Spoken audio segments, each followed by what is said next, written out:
all for coming. We really appreciate you being here.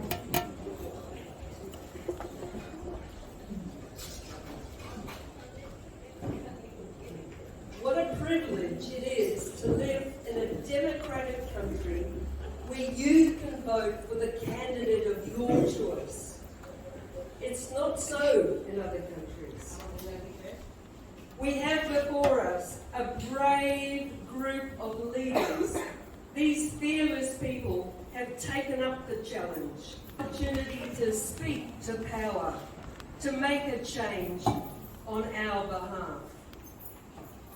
They are farmers, advocates, business operators, civil servants, healers, pastors, all of whom have made the decision to make a stand to represent us, the good people of this electorate of Oxley, in our New South Wales State Parliament. Before we introduce them, I'd just like to ask Alison to come up and say a prayer.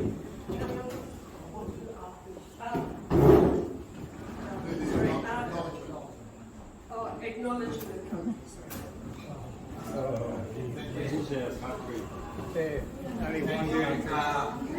Firstly, I would like to acknowledge today that Auntie Ruth Dunn passed away this morning, who has been a great champion for the Ngāti people. And then, and I would like to acknowledge country language. Dimai Magan, good evening. Kuai Arthur.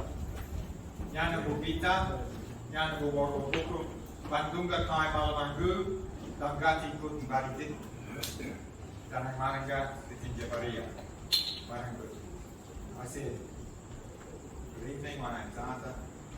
From the mountains to the ocean, this is Dungari country. May you all be well in this place. Thank you.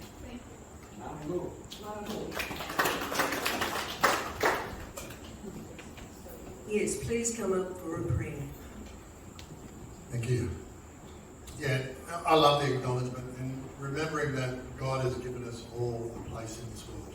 And I think acknowledging that God created all things makes all people special on the land. You know, from white to black to whatever race is all welcome. So I'd like to just pray for these candidates. They're going to take on a job in Parliament, and all the people that one of the most important things we'll do in life is to vote for the right person to do the job that we need done to save our country. So if I could just have a prayer with you guys, that'd be great. Lord, I'm so thankful to stand here before a great bunch of people from this community, and I'm so thankful that they've turned up to this moment to make a difference in this world, and hopefully a better difference. So I pray for every man and woman that sits at this table. There'll be many that run in this electorate, Lord, that you'll make their hearts want to do the right thing well, to do good for the people that sit before them. So bless us tonight, guide us in all things, in my prayer in Jesus' name. Amen.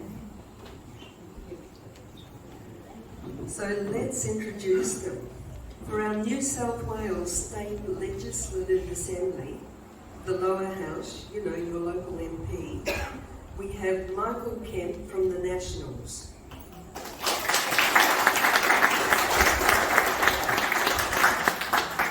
Dominic King from the Greens.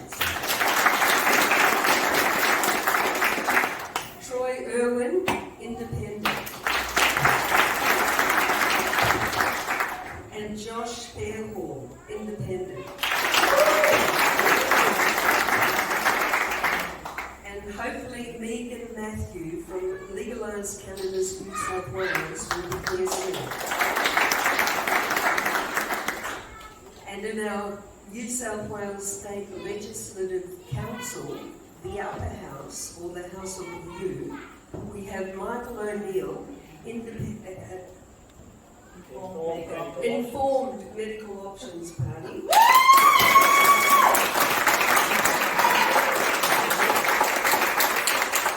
Roger Smith from One Nation. And hopefully Gail Hester from Legalised Cannabis New South Wales. So thank you all coming. It's very important at this time we get to meet you and find out what your values and your beliefs are. So just relax and enjoy the event. To keep us on track and strictly to time, let's introduce our timekeeper, Clay Aspiotis.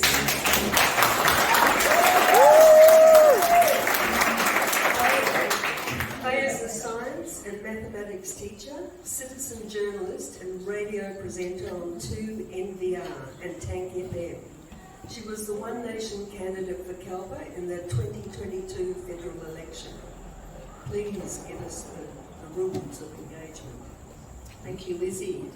I want to thank you all for coming tonight, and especially the candidates. It takes a lot of guts to stand up and speak up and try and represent. I know, because that's what I did. And look, I went along to 7 Meet the Candidates events, and I absolutely loved them. It was nice to meet the people in each community, and it was nice to answer their questions.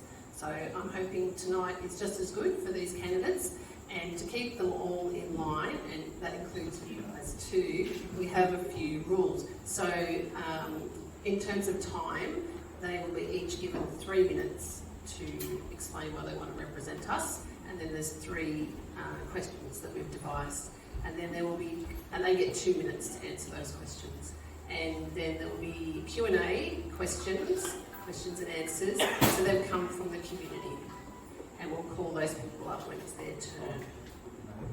Yeah, so we're up to number 8. So hopefully time will permit. We're allowing 1 minute for those questions to be answered, which is quite high speed. So I will ring the bell when they've got 30 seconds to go, like a little bell, and then it'll get a bit more vigorous. And then we've got the whistle.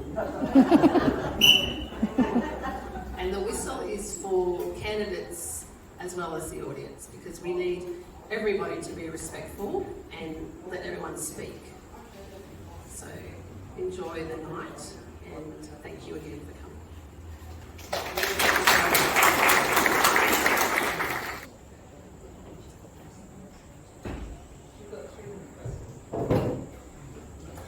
Good afternoon, everyone. Thank you very much for everyone coming tonight and all the candidates. My name is Joshua Fairhall. I'm a local business person. I own the appliance store up in West Kempsey and the furniture store in town. I'm standing here as an independent today, seeking your nomination for your vote, because I'm sick of the corruption that's currently in government at the moment on both sides. I'm standing straight in the middle. I'm not interested in party politics. I'm here because we need more police in our area. We are desperately seeking more police. We need a 24-hour police station in the Near Valley. We also desperately need more funding for our roads and infrastructure from the state government in the way of grants, and we need it now. We also need more business support for small business. In the last 12 months, I'm not sure if all of you are aware, the cost of goods have gone up by at least 25%, and businesses are hitting the wall left, right and centre. Power prices have gone up, income's gone down, and we're all poorer for it. That wealth has gone somewhere else, and I'm going to bring it back somehow. We need to get our cost of living under control. We need to get party politics out of our government, and we need an independent to represent Oxley. I'm not sure which way it's going to swing. I suspect it's going to head Labor direction just, and in which case we've got no point having a Nationals candidate here whatsoever. We need an independent balance of power, and with that we can bring the services that we need and the money we need back to our electorate. Thanks. Thank you.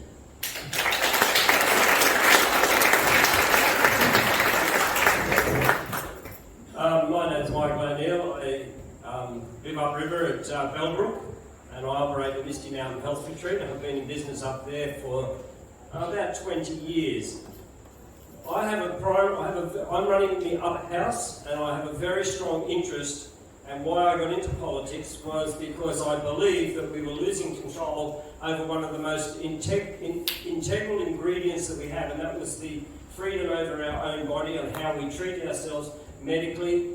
I own a health retreat. I've been in natural health for 35 years. I understand what makes people sick, and I understand the ingredients that makes people well, and I understand that the body is designed to heal itself, and it will do so given the right conditions. So therefore, I absolutely rejected the policy that was taken in the last 3 years, where there was only one solution, and that was to vaccinate the entire population so that we could be well. It's well proven now that did not work, and now we have a health catastrophe. I was forced to close my business for 11 months, where we had no income. We did get some JobKeeper allowances, but all that was a reverse step. It helped to keep my business functioning so I could still open, but prior to COVID I had 40% of my clients were from overseas. I had my first overseas clients last week from South Africa. Business has been extremely decimated, so I'm very interested to address the legislative sins of the past and to make sure that such a situation can never happen again.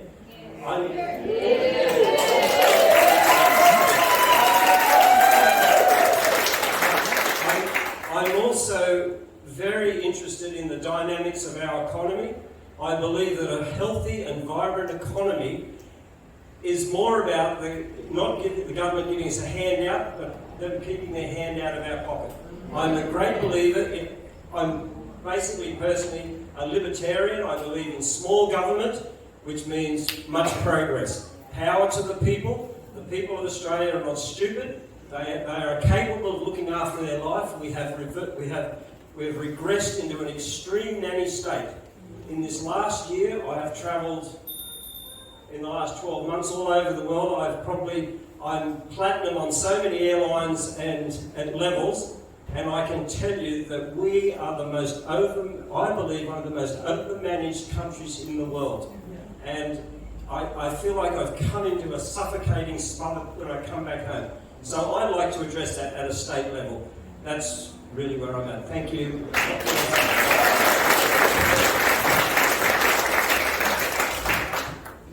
Thank you everyone for coming, and I'd like to start by also acknowledging that we're on the lands of the traditional custodians of this country, the Dungulli people, and I'd like to pay my respects to their elders past, present and future. I'm standing because I think Oxley is in a terrible state at the moment, and the three things that I'm really strongly standing are the housing crisis. It's not good enough for us to now have people living in cars, to have elder women not being able to find homes, to have even people in rental stress that have jobs that still can't find accommodation, and that's because this has gone on too long. This isn't something that's happened straight away. This has been government policy that they have not addressed for the last 10 years. On top of that, all the other cost of living pressures like food, we've just seen Woolworths and Coles make massive profits. We need to make sure that the top end of town is starting to pay their way. And one of the things that's different from the Greens is that we don't take corporate donations, so we don't owe the big end of town something. They cannot continue to make big profits while everyone else suffers, and that needs to change. The other really strong platform we are standing on is protection of the natural environment. The reason that most of us love it and live here is because we live in one of the most biodiverse regions left in the world. This is our biggest asset. And if we get something like the Great Koala National Park, we will have travellers from all over the world coming here to appreciate our clean rivers, our perfect beaches, and our amazing biodiversity. And that's also really beneficial for our own fresh water, and also farming and agriculture and jobs and tourism. And the other really important one, and I've spent 10 years in local government as a mayor and as a councillor, is that communities have lost the power to have a say in what's going on in their towns and villages. We need to change the planning laws, which are a state level law, to ensure that we've got the balance back now with the people. Because what we're seeing in Southwest Rocks, what we're seeing in Urunga, what we're seeing in Crescent Head is unsustainable. We do not have the services there, and we can't continue to support developers to make lots of money. That planning law has to change. They are not paying their way. They are actually making lots of money and putting everyone else under pressure. So the reason I'm standing is because I have never seen this country in the state it is in terms of the divide between the rich and poor, and that something needs to change. We need to start thinking about how we start to look after each other, and particularly the most vulnerable. We've got to start having local food systems that are working for all of us. We've got to make sure, as I said earlier on, that the top end of town are starting to pay their way, because we are lacking so much stuff in health, in education, and in just the cost of living, and something's got to give And unless we change it at a government level, we've got no hope.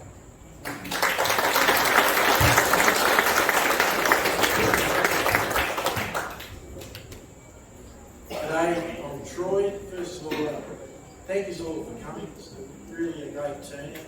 It's great to see democracy in play in our area. I moved here, it was my choice to move. I love the place. A big sort of swampy paddock. Train a few cattle, breed a few horses, grow trees. And I'd like to be rewarded for growing those trees and retaining and having habitat. And at some stage I'd like to be able to harvest some of them as well and use them on the farm to build things. And trees are renewable and they're sustainable and they suck up carbon, and we should be rewarded for having them. Now, I started off with a very small list, and my lovely partner Marisol, she didn't want me to get involved in politics. She really didn't. It's not her cup of tea, but I wanted to get a few things done, and I went to our incumbents, and the reception I got wasn't very good at all. I tried to work with them, but what I discovered was really they're not for us. They're about privatisation. They're about their paymasters and not us. So I started to get involved about flood mitigation, resurrecting flood refuges, making sure Ryan's Cut and Big Hill and everything were operational. I got into that bushfire mitigation. We all seen what happened there. I went early, wanting things you can see was all going to happen. And water security, that as well. And anyway, the reception I got wasn't really good. And you can see, like when $2 million of ratepayers' money and $2 million of Australian tax money goes to a private cinema, you know that something's not really good. Or $11.5 million out of the bushfire recovery fund for a skydiving pool. You know, you can obviously see we could spend the money better. Public money for a university in a private building instead of supporting TAFE. Well, when the governments wanted to actually privatise TAFE, I fought like a bag of cats to save Kempsey Saleyard, which is also our biggest flood refuge. That battle is still going on. They're still behind the scenes wanting to privatise it.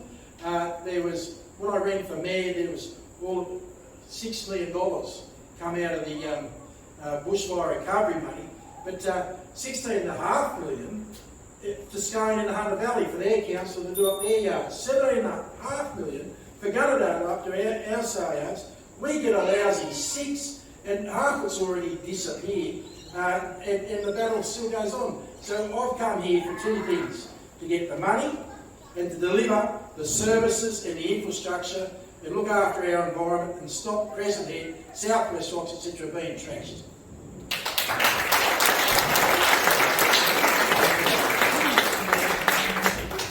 G'day, I'm a proud country boy.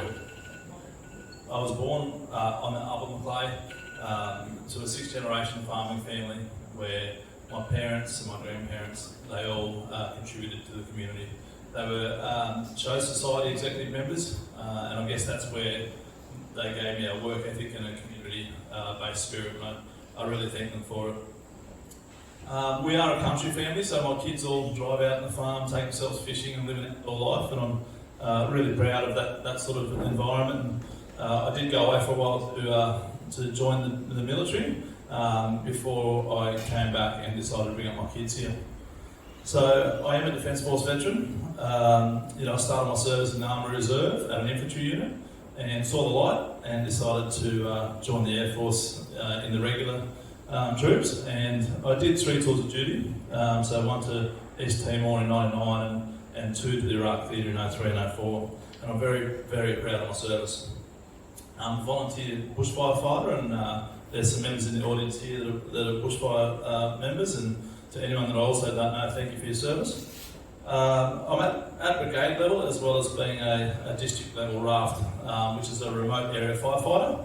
So the remote area team, if we hear a lightning strike and it's safe enough to go out, then we can go up in a helicopter and be winched down and put the fire out before it gets catastrophic. And obviously there's been some pretty catastrophic fires here in the last 3 years ago.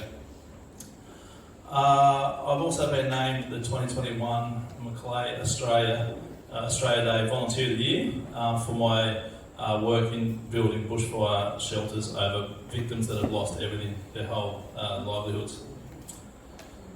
On the work front, I'm now a physiotherapist. I've got a thriving healthcare business in the Macleay and actually sold one of my businesses to run for politics. I wanted that much. And I sold it for a steal. I set a young family gentleman up from here with my business in Port Macquarie. He moved to Port to take it up, and I just trusted that he would do the right thing, and I know him really well. So it's a proud opportunity that I gave to a local boy that will do the right thing by the community.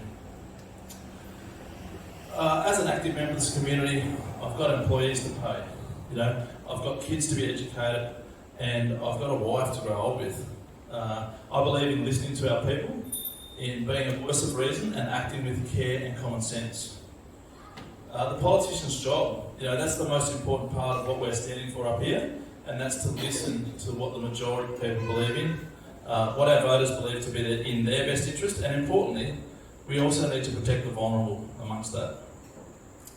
I've got a few issues that I think are really important on my travels around the electorate. Healthcare and access to quality services, one. The cost of living is massive. And also, obviously, we want to make sure that we're looking after our environment, protecting our koalas, and having an active timber industry.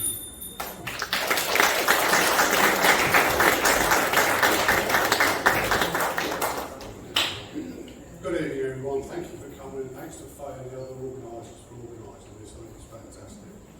Obviously, as a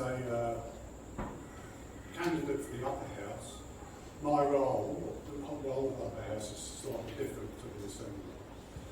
The two roles that I believe are most important for the upper house are, in the words of Gordon Chip, keeping the bastards honest. As a house of review, but some of the laws that try and get passed in the lower house. The most important aspect of the job as a member of the council is to represent the people of New South Wales. And that is what I intend to do when I'm nominated in the federal election for the Senate and in this election for the upper house. The thing that was at the forefront of my mind was to fight and reinforce the rights, the freedoms and liberties of the people, and to make people's life that little bit easier. I was absolutely aghast at how quickly our rights and freedoms and liberties were stripped from us in 2020 on the basis of what then was known to be lies and fake science. My wife and I looked at each other on day one of the thing about February the 3rd or something, 2020, and we both said as one, I'll give you the nice version, this is rubbish, isn't it? And nothing that has changed since has changed my mind. And yet, they stripped us of our rights, they stripped us of our freedoms, they made people wear masks, made them go into the vaccines. That was much further down the track. But that is my point of view. I was absolutely disgusted with how it was all taken. As you can tell from my accent, I'm not from around here. I served in the Royal Navy and the Royal Australian Navy for 10 years. I served as a police officer, as a federal police officer, and a Queensland police officer for 17 years. I was medically retired and I got dragged down the road by a domestic offender's motor vehicle and broke my back in 2 places. So, after all that happened, I worked for the Department of Defence and for the Australian Intelligence Agency. So I know about service, I know about standing up for the people, and that is what I want to do in the upper house. Thank you very much. And now for our second question. Briefly explain what you will do to help locals who are struggling with the rising cost of living and the housing shortages. 2 minutes. I've been stitched up, I was supposed to be in the middle. So now I get the first crack at this. The cost of living. One of the major factors of the cost of living is the cost of power. Simple as that. One nation policy nationally and within the state to provide reliable cheap baseline power. Unfortunately, the major parties have allowed that to sort of pass them by. They're not interested in providing those things.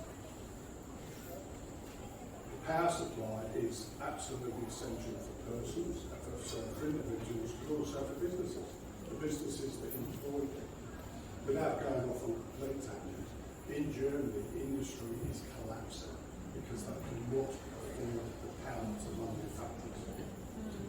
If power keeps going up here as it is supposed to, as people believe it will, with net zero and all these other fantasy ideas, power prices are just going to go through the roof.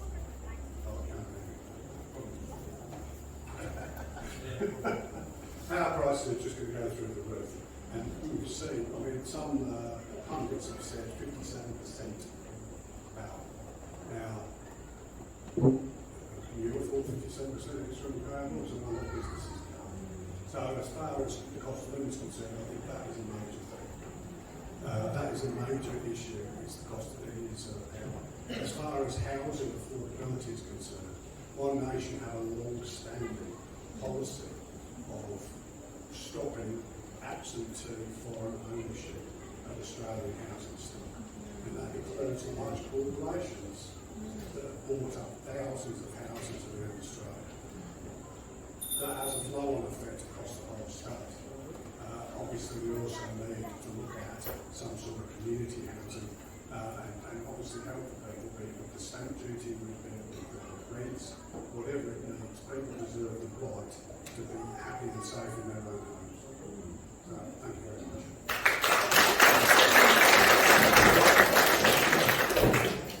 Yeah, and I think the most recent 9 rate rises in 9 months is hurting, every person in this room, as well as the people that aren't in this room. There's plenty of families that are doing it really tough. Did you know that there's over 70 plus cost of living measures at the moment available to us right now? If you are able to get up to service in New South Wales, you can have a co-concierge book you in and go through all of those measures with you. And just a couple that I'd like to highlight straight up is the seniors travel card, so $250 if you're over 66.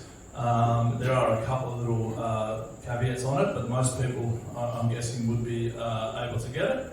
And also the regional apprentices and university students travel card. Obviously, we all know that we travel further distances to get around, so I think that's a wonderful one that opened this week. So if there's any apprentices or students in your families, please let them know. Some of the newer ones are the power bill comparison, which is $250 as well, available through Service New South Wales.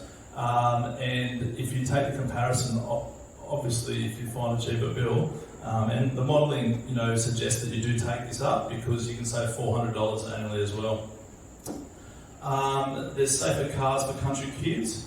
So those of you that have got kids, we don't want our kids travelling around in a bomb. And it's currently being released that your kids can get $5,000 to upgrade to a safer car if they're an NCAP 2.5 or lower. Obviously, housing, first home buyers can opt for land tax instead of stamp duty. There's 271 homes this year being released for teachers and police in rural and regional New South Wales. And we want to rezone 70,000 homes, or unlock 70,000 homes in New South Wales by rezoning. So I think there's plenty of options out there, as well as making sure that we've got social housing. 20 spots were just released in Warhope last week. There's some coming from Bellingen and in the near future, Kempsey.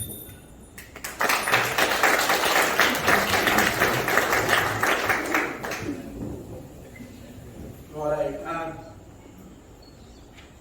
Just talk about lip service. We're going to go up and back the chops, but I want about delivery.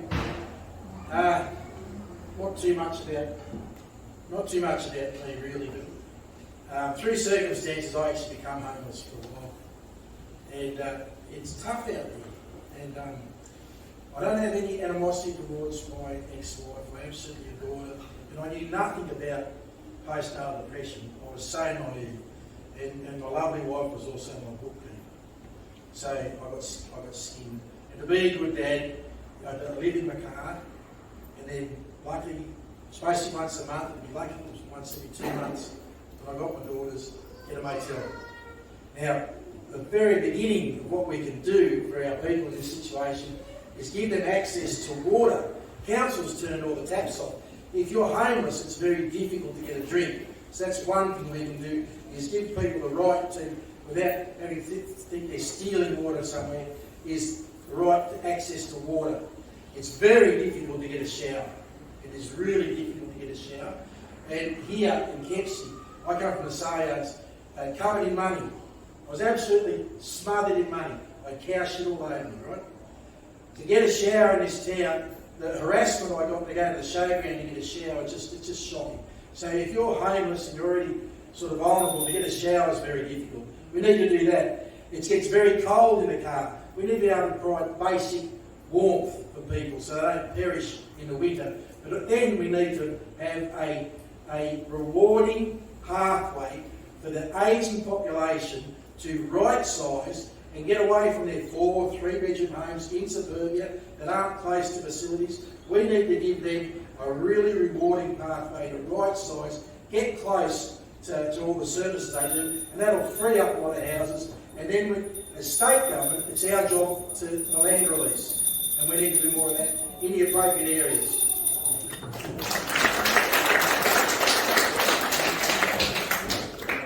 I'd just like to start by saying it's not an easy fix, because a lot of this is, as I said earlier on, it's neglect. The reason that we've got a lack of social housing and affordable housing is because this government's been sitting on their hands, and the former Labor government as well. This is why we're in a crisis. This isn't something that happened this year. I think what we need to do with housing, and it's a basic human right. It's crazy that a country as wealthy as us has still got people living in cars and people sleeping in the streets.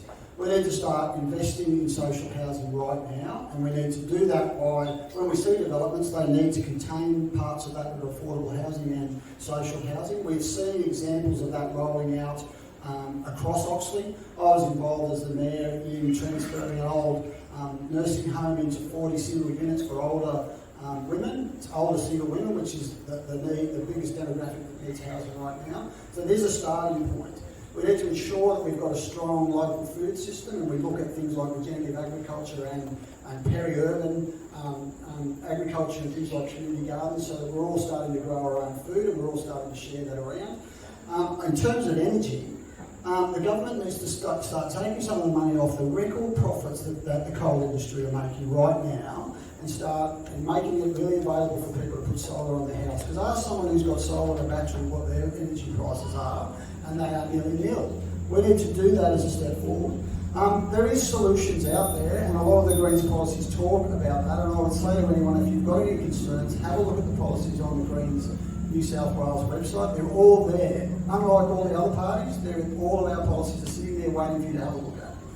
And so what I say is, it will be a battle, but we need to start the change right now, because if we continue doing what we're doing, it's only going to get worse. And I can't see any way through this without having a real change in the way that we govern.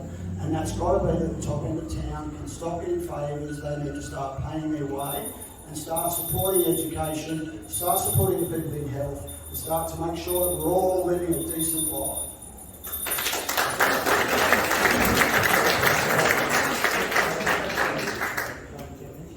Yes, cost of living, it is a fact that the cost of living is high. We do have higher power costs. We've got higher costs in everything. Labour costs, we have a shortage of labour. There's so many factors, and then of course rent.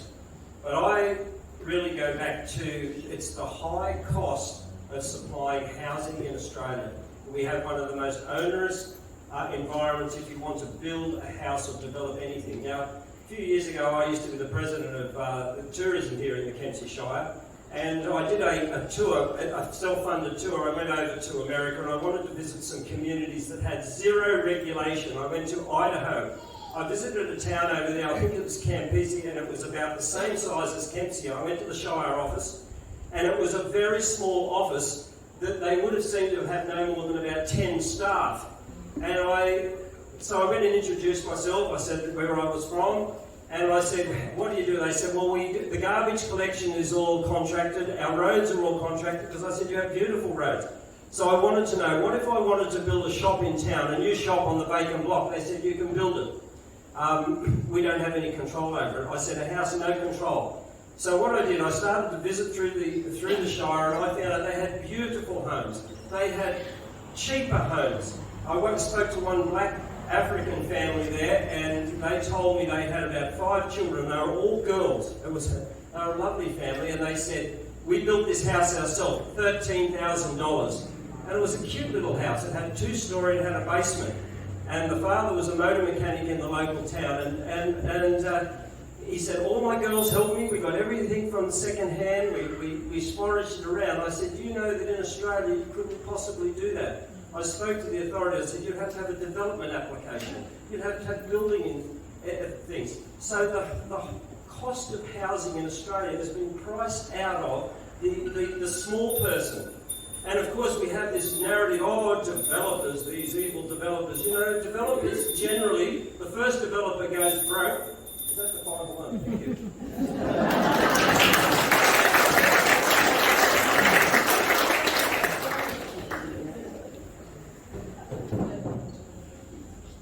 The rising cost of living is a multi-tiered government problem. It's a national problem. It's a problem that's happening on a federal, state and local government level. And it's all around Australia. A lot of it has to do with the COVID problems that we've had, and things are starting to ease off a little bit as far as importing, manufacturing, cost of goods, cost of freight, and so on, as I'm seeing in my business. Look, I believe very strongly that we need to have a complete overhaul of the Department of Housing Services entirely. I know of houses, quite a number of houses in our electorate that are sitting there with 3 or 4 bedroom houses with one person living in them. As we age, I genuinely believe we need more community housing for the elderly and for the pensioners and seniors. I think it's very important that we look after them as number one.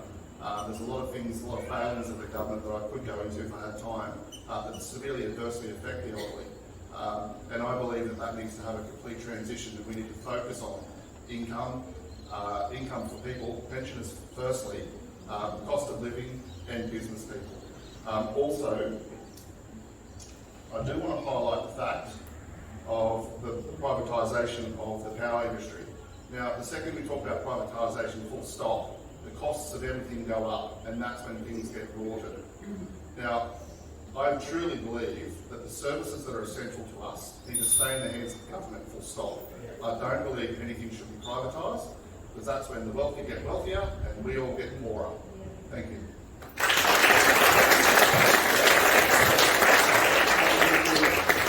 Question number 3.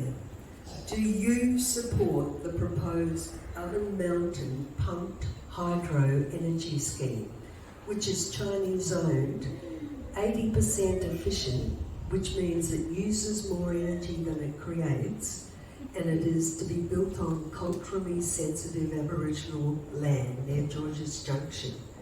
Yes or no? And please justify your response. 2 minutes. I reckon I did one. The short answer is no. I don't support it in any capacity, full stop. I'm also absolutely against anything foreign owned, full stop. If it's Chinese, definitely not. Just do yourself a favour and go and try and buy something in China, a house or a business or some sort of industry over there. You will not be able to do it. Why are we letting them do it here?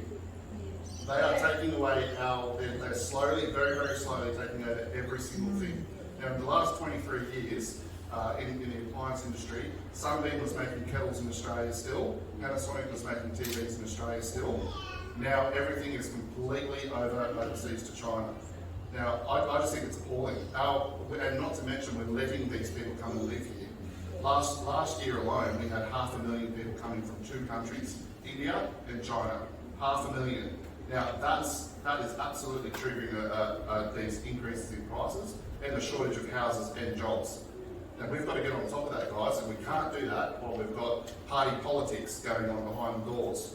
We need independence to balance the power out so that we can put a stop to that. Now, admittedly, a lot of that is at federal level, and we've got to distinguish the difference between local, state and federal here tonight, because some of the issues that have been addressed here are local issues, and some of them are federal. I'm not claiming to be a silver bullet of any capacity, but what I do want to say is I'm actually going to work for you. I'm not working for a party. Thank you.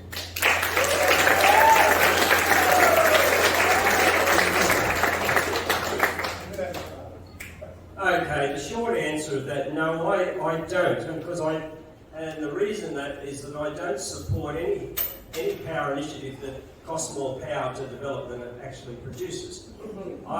So then where do we make up the shortfall? We're obviously going to make up the shortfall from revenues and subsidies, which come from where? It comes from our own tax dollars. And so this is a false system. This is a ridiculous system. We're a country that has vast resources and small population and huge areas. So I'm not hostile to using the resources that we have. And in fact, the economy of scale of electricity production has increased. It's more efficient.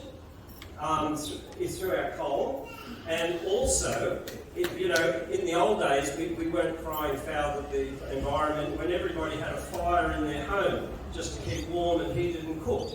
And if you and in those days they might have used a pile of wood this high, but when it's produced and gets down to a power station, it's probably this much when it's distributed through the whole population chain. So I feel it's one of these things that it can't stand on its own leg unaided. And if something can't stand on its own legs unaided, then it's no good. Because the burden comes back to the taxpayer again. And we are overtaxed already. And we do not need more taxes. We need to be smarter, more efficient, and we need to use what we have. And of course, everybody in Australia, any person, myself, I've declared my own place a wildlife sanctuary. I am very environmentally conscious and I love our environment. No one wants to kill it, but let's be sensible about it and not doing these half-brained initiatives that actually cost us and produce very little.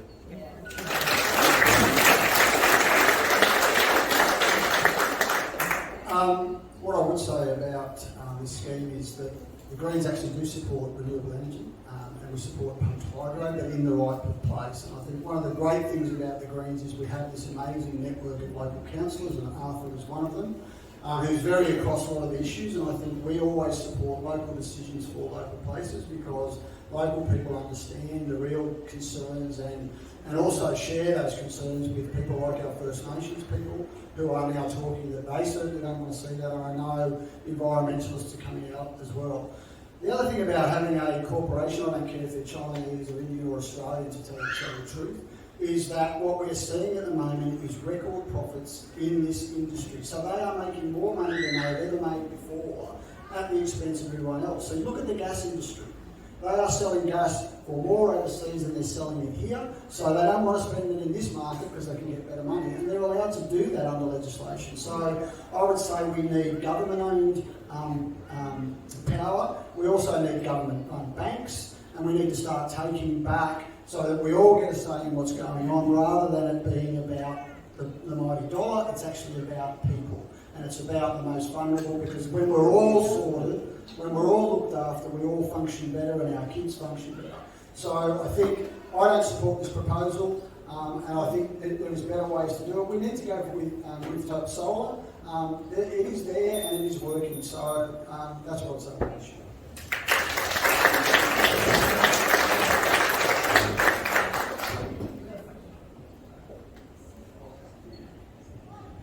Right, so I was out of box early on this one and did the research and found out that it was just a way of siphoning off Australian taxpayers' money in a Ponzi sort of scheme. I'm definitely not against hydroelectricity. I'm certainly all in favour of freshwater reservoirs, and the incumbents haven't built a dam in 34 years, and we have water insecurity issues. This doesn't fix any of that. We have to limit the protection of state significance that our local member put on it, and have a proper look at it, and you'll find that it hasn't got legs. It's all about taking our money to put the infrastructure in for an international company to take the profits. Right? There are sites in the Hunter Valley that need to be explored, that are old coal mines, that already have the poles and wires, but they're also not telling you, they also want us to pay for the poles and wires, they want us to pay for the roads, they want us to pay for the bridge, us the taxpayers. And if it's such a good money making and something we need, then why wouldn't we collect the money ourselves so we can pay a bit less tax, or have the money go to fixing our roads, etc., homeless and all that sort of thing. So my opinion, it's a sell out and a sell off, and I think it needs an ICAC inquiry, and that's what I'll be working on to make sure that we actually find out and who any incumbents or their family members, etc., pop up with good jobs in this company, because it is seriously corruption, and it is I'm not allowed to use the word, but not everybody finds it attractive, but it's a rape of us. That's what it is.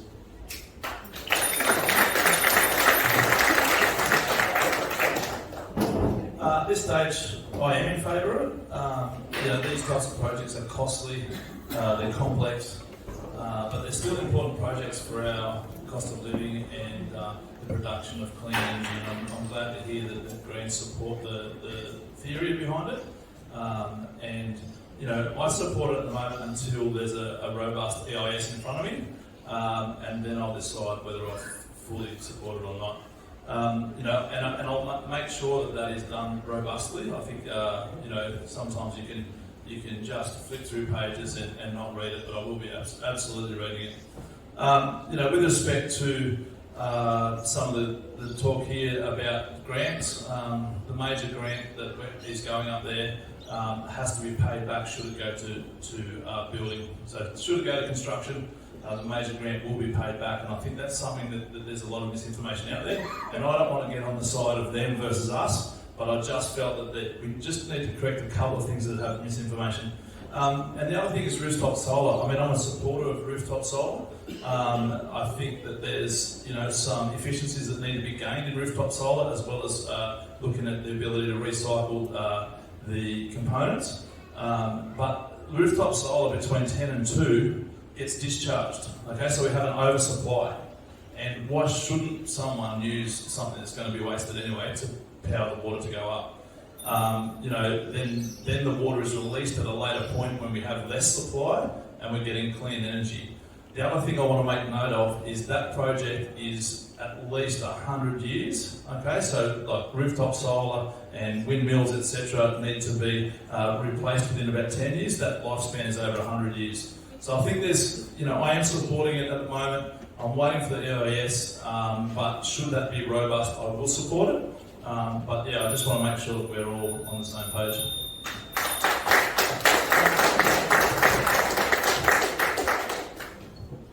Okay, I had a look at their shiny website, and on the basis of that, I thought, this doesn't sound like a bad plan. One major thing was missing, and that was the 8% foreign ownership. One nation had a long-standing policy of not having foreign ownership of important assets, like power generation, like water, like all these sorts of things that we rely on. We absolutely do not support foreign ownership, and on the basis of that, I will not support it. It's funny how people mention about the longevity of this particular project, because one nation supports the supply and the generation of a good, cheap and reliable power supply based on coal, based on oil, and based on nuclear. Now, a coal-fired power generation plant has an average life of about 70 years. It takes about 30 years to pay off the initial cost of production of that plant, building of that plant. So you think, well, that's great, because then you get 40 years pretty much free power. No, at 30 years, they're knocking them down. So the longevity of this thing is really irrelevant, because is it going to last 100 years? No. Certainly if they keep knocking these things down. And I'm betting that it will have a probably big fat diesel generator as his backup house. So nowadays,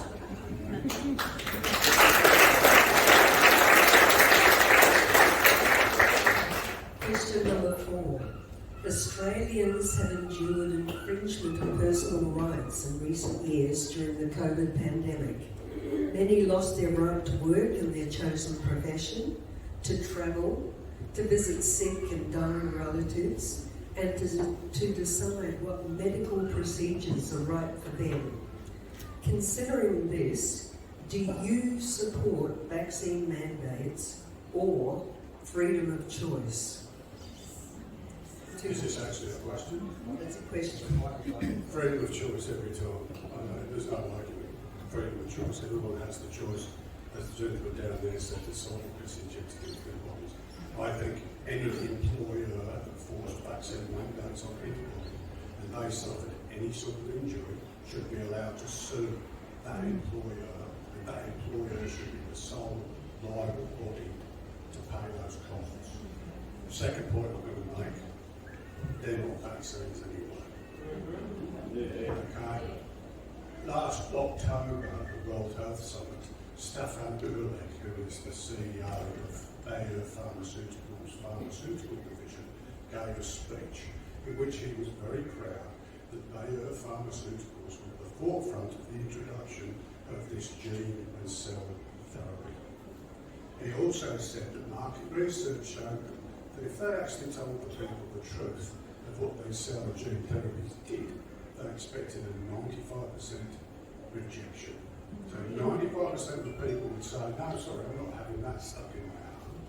So a decision was made to use the word vaccine to hoodwink people. So, and this is all on record, it's public record, it's there talking about it. Okay? So I'm not trying to give any advice. As far as free choice is concerned, you need to do the research, you need to have discussions, you need to make your own decisions.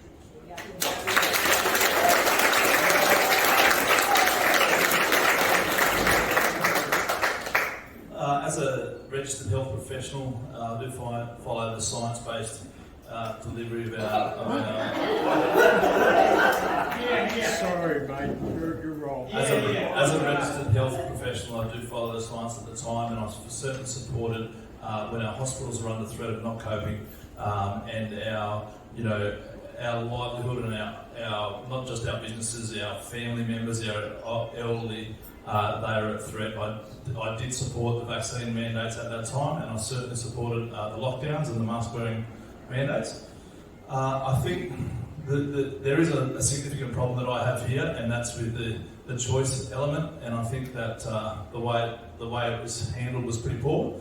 But I wasn't a bureaucrat nor a member at that stage, and I do hope to be a member in the future. And I'm sure that the governments will be learning their lessons. Except for the fact that they did not respond, the bureaucrats did not respond quickly enough to the hospitals starting to cope, and I certainly do not support the mandates at all now.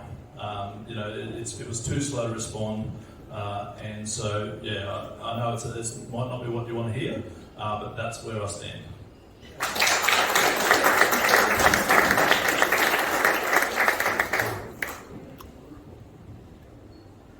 A little bit of local history. The incumbents went to my stock and station agent to try and get a handle on me.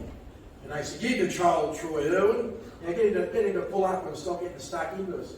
My agent just said to me, he said, nobody controls Troy Irwin. There's a little bit of history for you. So freedom of choice, unfortunately, it is limited. It is limited. I'm all for it. But that doesn't mean that the people upstream can shit the creek. Right? There is a limit to it, and there is a responsibility to the rest of us. You can't have 3 people on a boat, and one bloke says, I want to go back to my cabin and dig a hole in the floor of the boat. Really? You just can't have that. So there is a limit with freedom of choice to when it affects other people. Now, this COVID thing, it's just madness. I don't know, it really is madness. In the history of the vaccinations for polio, tuberculosis, hepatitis, tetanus, cervical cancer, like all these things is lined up for them, these jabs. I've had that many jabs, you know what I mean? And I was conditioned to just getting in line and having a jab, right? And especially with my partner working in aged care, and I got shot in the chest and had a clamps lung, so I felt a bit vulnerable. Even though I swung a lot and made it good, but I still felt like, I'm not 21, I still felt a bit vulnerable. So I was like, you get a vaccine and job's right, and it wasn't. It wasn't right. So what was going on? This is absolutely crazy stuff. And then I gave the anti-vaxxers, as they've sort of been grouped, about thalidomide. I have an open mind to it. I don't appreciate what's going on. I think we really need to expose it. And the control thing that we saw, like the Victorians that go on about, we saw in China, it was really very wrong. And there's an English lady that actually spoke, and she actually gave it legs. And that was about the Americans and the Second Amendment. They have people in Britain breaking into British houses to turn their gas off. And this lady said you wouldn't do it in America.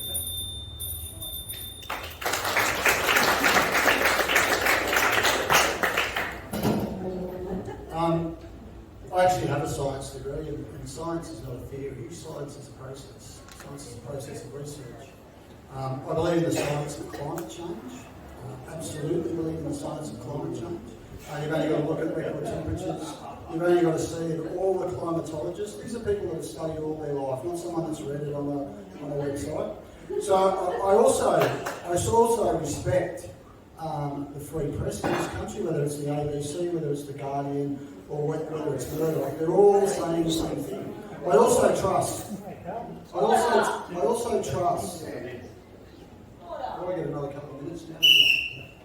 Yes, can the audience please Yellow just card, listen yellow card. properly? I also trust my father, who's an immunologist and worked at Royal North Shore Hospital for 35 years. I also trust my nursing friends that this was a pandemic. This was something that we had not seen for 100 years. Sure, sometimes the reaction is not, is tough for people. Sometimes it means that we have to, actually consider the greater good rather than ourselves. And what that has done is that has saved lives. So when people say that this wasn't a pandemic, we're disrespecting the people that have lost their life due to this. And I know that there's a lot of vulnerable people that have lost their life during this. So I absolutely trust science. I absolutely trust the researchers. I absolutely trust universities. I absolutely trust our nursing staff and our medical professionals.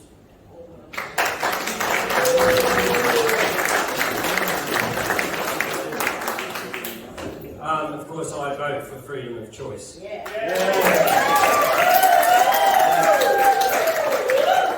In 1946, the Australian public went to a referendum, and the vote was whether we were to choose to allow the government to fund pharmaceuticals. And the referendum got up 52% to 48%. It only just made it in, but there was a proviso put in our constitution in section 51(23)(a) that said there would be to be no civil conscription. In other words, it was allowable by the government to do it, but they were never to tell people what to do regarding it, because they already understood the horrors that they were just finding out about what were happening under Dr. Mengelis and his cronies in the camps like Treblinka and all these others, when they were doing medical experiments and forced vaccinations and medical treatments on people. So, have we learnt anything? We did operate outside of the bounds of our constitution in this. I have great confidence in my body. I do not trust the science as it's delivered to us as being an authoritative voice, because science does not agree. There are thousands of scientists all over the world that have formed associations that have come out and said there is another view to this, and they have given sound scientific reasoning and why. And I believe in time, just like thalidomide will be shown to be a bogus treatment, and just like other treatments in time, like mercury fillings, and dentists have now been completely gone. The ADA doesn't support it. I believe in time it will take, in a generation probably, that's seen that this was a time of great stupidity and it was wrong.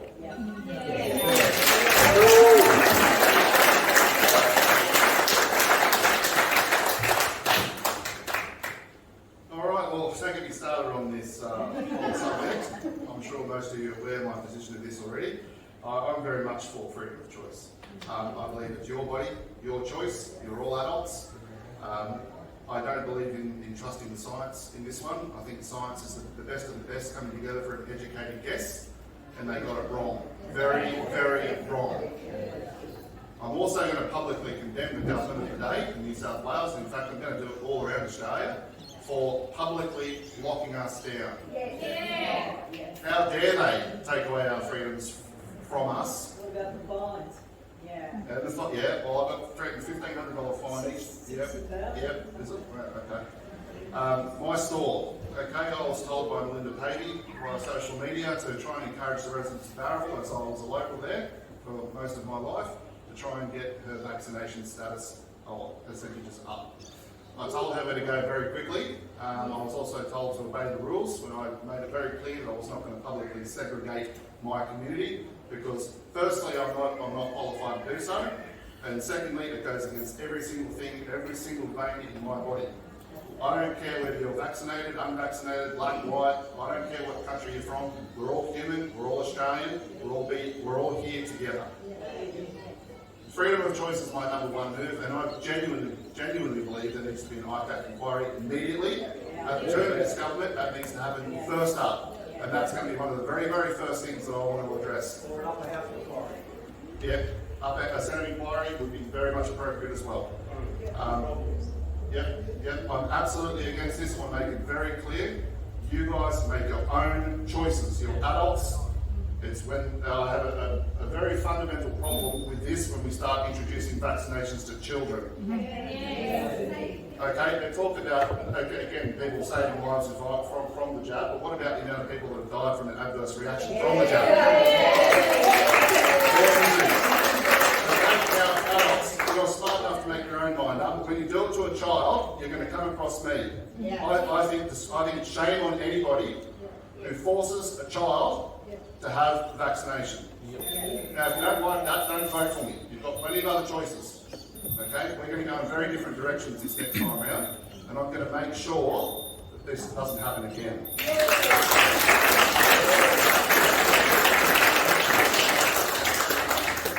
So that's the end of our formal questions, and now we have time for questions from the audience. So please come up to this microphone so you can all hear the questions. I've got a list here of Greg, Sharon, Chris, Kate, Laura, Glenn, Ivan, Alison. So I'll ask Greg to come up first. And we have a list of questions, and we're going by that list. So can I... Sorry, this is the format that we have. It's time for questions from the audience. So we've had a list of people who are ready to have questions. So the first question you'll notice is from Greg. Can you see that? The first question is from Greg. Why didn't everyone else get that opportunity? Now, You will. You will. this is the rules. This is the way it's going to be. This is the way we've set up. We have time for questions from the audience, and I'd like to ask Greg to have the first question. And if Sharon could come up and take a seat, we'd really appreciate it. All right.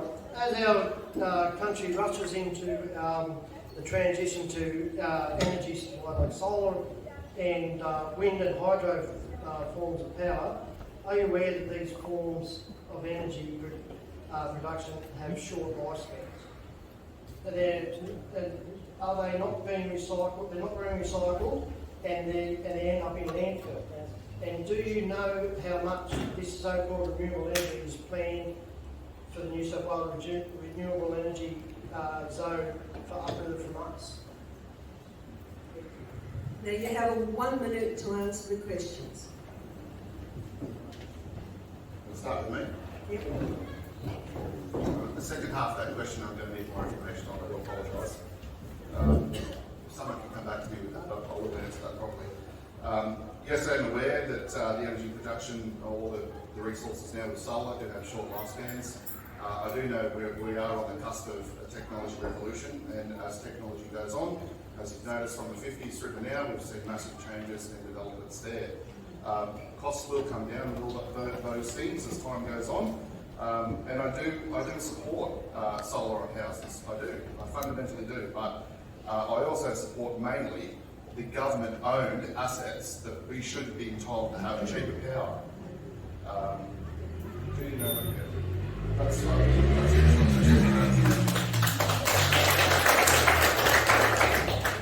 I presume, Greg, you're asking how are they going to recycle this and what's the plan? Well, I obviously don't know. I do know that there are technologies for recycling. I don't know that. I honestly can't answer that question. I haven't had a look in it just now. There must be some plan to do it. I'll pass it on to. Yes, I was aware that there was some issues with lifespan of renewable energy, but as people said before, it's new technology. I think we'll be carrying around big brick phones once upon a time. We'll get better at that, and it goes once again to that point whether you believe the science around climate change. This is a necessity.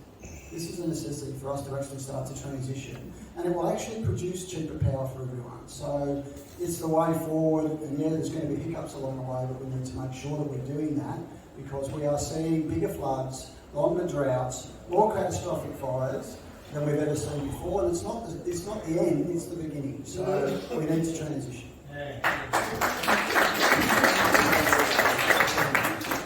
Can I ask Sharon to come up? Still going. Sorry. Sorry, Troy. You're right. Just trying to be organised. Greg, where'd you go? Yep. Thank you for your question, and thank you for being a small business owner in our area and employing people. Much appreciated, right? If anybody knows how hard it be in small business, you'd be one of the people we can talk to. Thank you for your question. Now, one of the best brains we had for renewables, the incumbents, LNP, let go over to China. He went to the LNP and back in the Howard days, Howard told him to go jump, so he jumped over to China. He's been brilliant for them. So now we have China-made solar panels and not Australian-made solar panels. We could have Australian-made solar panels. We'd have to have enough energy to power Senegal and everything down in Newcastle. So with a transition, we could have a more sort of fairer transition to where we swap over. We did have a fellow called Flannery. He said it was never ever going to rain again. The dams had never filled. If you go back through history, Australia's had some wicked droughts. It's had some very big floods. And whether you're circular or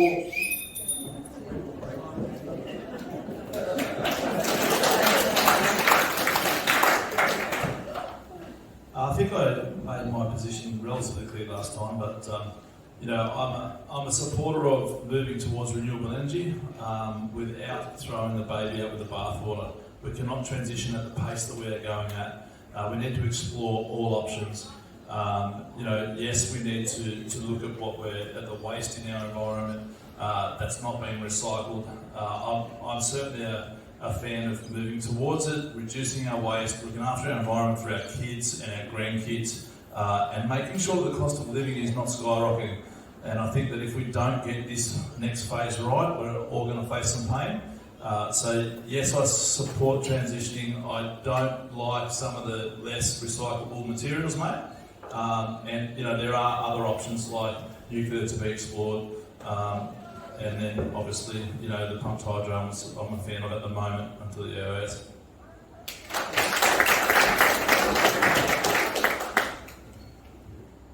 Yes, I am aware that they don't short a very short life and they can't be recycled. Although I did read a report this morning that said in the Netherlands they're actually recycling turbine blades as bicycle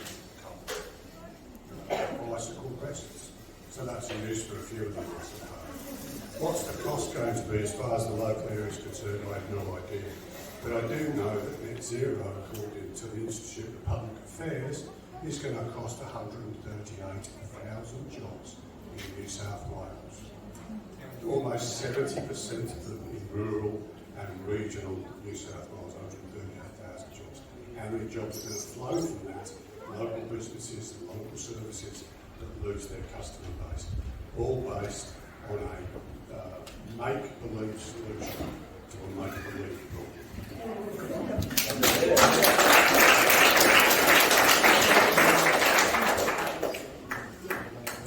Hi, my name is Sharon, and I'm asking a question in relation to food security. So our Macleay Valley has many farmers who produce our meat, dairy, fruit, vegetables and honey.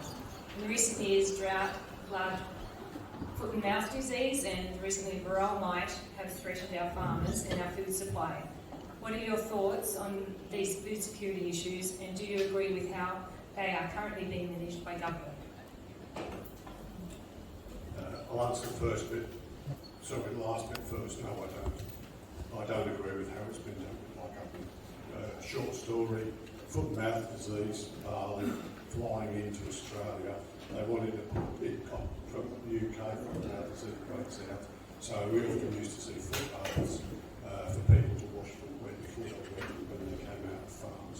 They wanted to do the same thing in the airports in Darwin, but they didn't. It was vetoed because they were scared their child might fall over and drown into 3 inches of disinfectant that people had to walk through. This random child was completely on their own to fall over. So that biosecurity was out the window. One Nation, federally and statewide, want to see a coordinated, robust and properly funded biosecurity setup, federally and statewide.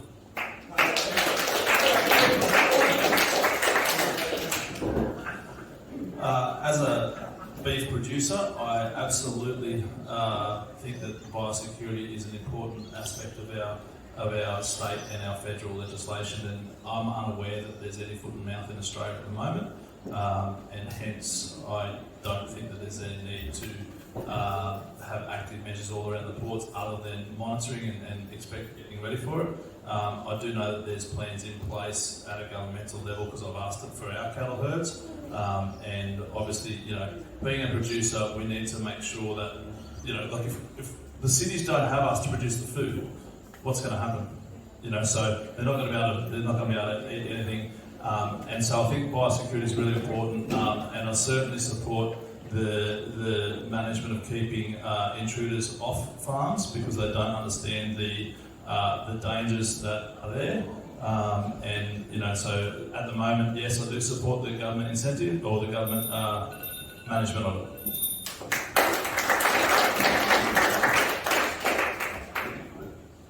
Thank you, Sharon, for your question. It's a very, very good question. It's something that I've had a long and hard road with.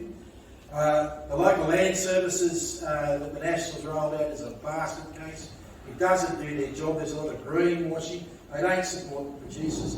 I have been to the Nationals time and time again, and I've asked them to resurrect all the public flood refuges in our area and all the travelling stock reserves so that the bee people have somewhere to take their bees in flood time. All the cattle that drowned in the Mariah in the last big flood could have all been brought up closer to Kempsey where there was a large flood refuge that's been let go deliberately because they wanted to for their developer mates.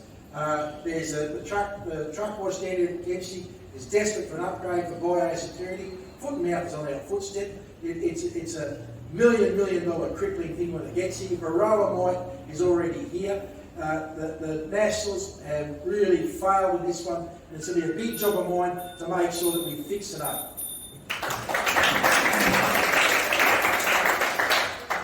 Yeah, great question. And I think obviously food and farmers, food production and farmers are really feeling the pinch of changing climate, and we see that by Farmers for Climate Action being a really, really growing and influential group of people. It is so important that we have food on our table, and anyone that goes into a local supermarket and has to pay $12 for a capsicum, that's become now a luxury item. We need to change that around. What we are seeing though is big ag dominating the landscape, and what we need to go back to is the small, diverse farms that are able to adjust to these conditions. And we need to have local food networks of people working together to actually, to produce the food that we all need. The Greens are actually going to launch their policy tomorrow around agriculture and our rural lands policy. I would ask anyone to have a look at that on our website. It is absolutely talking about the ability of farmers to be part of a solution, but also providing that vital outcome.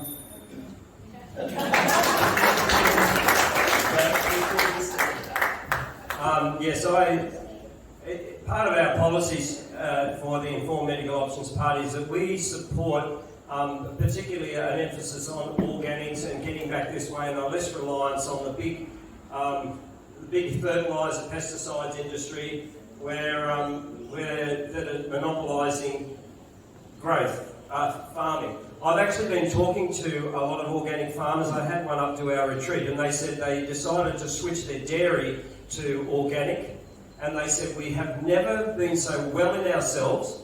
Our cattle have never been so well, and we've never made so much money. And I thought that was a very good litmus test, that there are financial incentives, health incentives, and incentives for our land by actually taking a weaning ourselves off those big corporations that control all the fertiliser, pesticide and herbicide industries that make big profits but really are not delivering the results they claim. Thank you.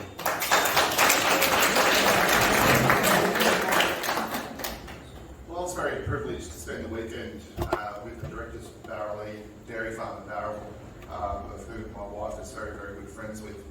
I asked this very question to the director, and I actually asked her what is the number one problem that she has in her business right now, or in her farm right now, and her answer was staff. I acknowledge there are issues with biosecurity. I absolutely agree with that, and I completely disagree that the government are doing a good job at that. In fact, I don't really think much they're doing a good job of anything too well just at the moment. That's just a personal thought. Staffing, we need to get young people into farms. That's very simple. Very, very simple. We've got to get them in.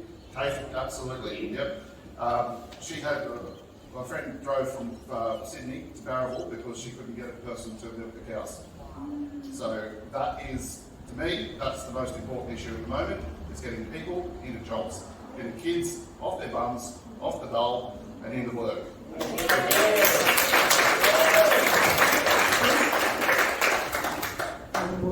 Yeah, I'd just like to talk about housing. We talk about social housing and solar and going through the pain. Look, years ago growing up, everybody's home was their castle and they owned their home.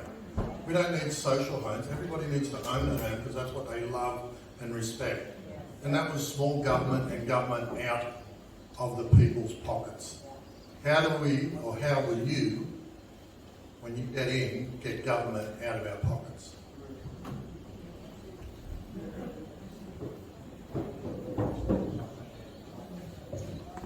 That's a little bit of an open question there. I'm not really sure how to answer that. Yes, you can. Can I just read the question? Because the question kind of makes a little bit more sense when I read it. It's different because you've answered a lot of it. I've answered a lot, yeah. And that's the thing. I have covered most of this already, but firstly, we all acknowledge groceries, bills, and mortgage payments have all dramatically increased. No one's mentioning about rent.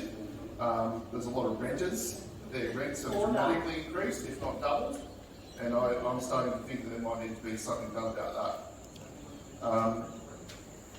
Low-income families and the elderly are most affected. Agreed. We were told to get COVID. Okay, right. Look, I've already answered most of this. No, that's right. That's why the question is, how do we get housing back to people? Every young person should own their home, not social. Oh, look, 100% agreed. Yeah. How do we get government back out to people? Well, part of the overhaul that I was proposing for the Department of Housing was to introduce a system where the actual person living in that house can pay it off like they did back in the 90s and the 2000s. And then own it. Okay, that's my answer to that question. Thank you. I think I actually spoke about this, Chris. You did mention how do we get government out of their pockets if I get in.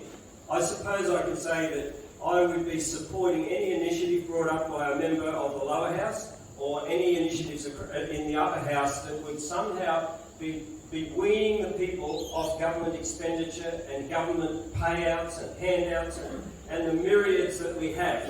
And our Michael here mentioned a lot of the initiatives that are available to ease cost of living, but I don't think we need these initiatives. We just need to get the government out, less onerous rules, and the people will rise up. And one of the ways that we stimulate the economy, you know how the government does it? They ease tax. So let's start easing tax. If we ease tax, how do we ease tax?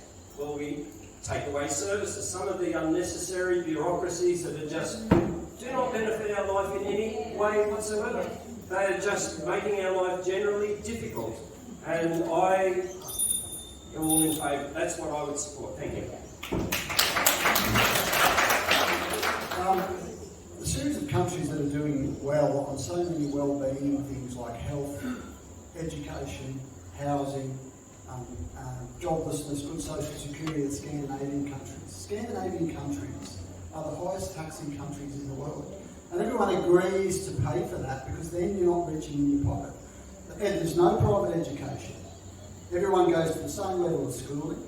So what we actually need is to pay tax to cover those services that we all need, which housing is one of them. You don't need to own a house if you're provided one. Home ownership is one of the things that's probably gone in the window. My kids don't talk about owning a home because they know it's unachievable. So we've got to start thinking about what the government needs to do for us, and that's actually to start producing the services that we all need. That is their role.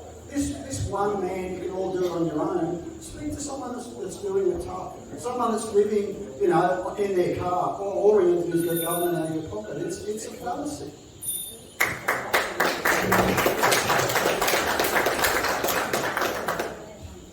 Thank you for your question. It's something I have a little bit of knowledge about.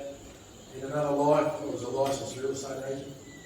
In another life, I was very well paid for mortgage reductions and investment properties. I was a marketing manager for an investment company at North Sydney. So I do have a little bit of background at this. I don't really sort of blow my own trumpet about my white-collar career, but I've been there and done that and know it inside out and had to be successful. Now, self-funded retirees aren't spoken about enough. You're going to end up having them eat their homes after they've worked and followed the rules. And I wrote a policy about housing. One of the first things we can do is take international dirty money and speculators out of our domestic housing market. And they can invest in other businesses that make things. That would be great, like manufacturing in Australia. Right, so that's one thing we need to do, but to do that, you need to massage negative gearing. And negative gearing is important for self-funded retirees. And I suggested that with the negative gearing that we put it onto strata homes. It's on the webpage. There's been a few things here that I agree with, and one of them is red tape. I certainly think there's multiple levels of interference and too much of a bureaucracy with lots and lots of things we do. Don't get me started on our river health and our bank rehabilitation. But the question was about housing, and I have spoken about a few things in the past, in the last questions, but I'd like to talk about Hastings Court. So Hastings Court is an initiative in Warhope, where it's community funded. It's been there for many, many years.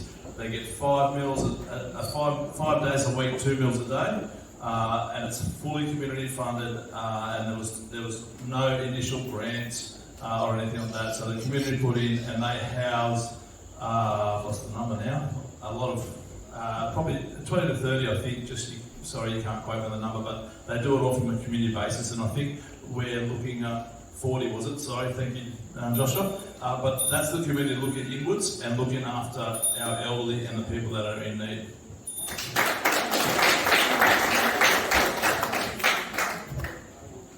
I might have misheard. The question was how do we get the government out of our pockets? Yeah. Stop the addiction to our money. Yeah. Too much waste, too much red tape, At the moment, New South Wales gross debt is $184 billion. That's just under $23,000 for every man, woman and child in the state.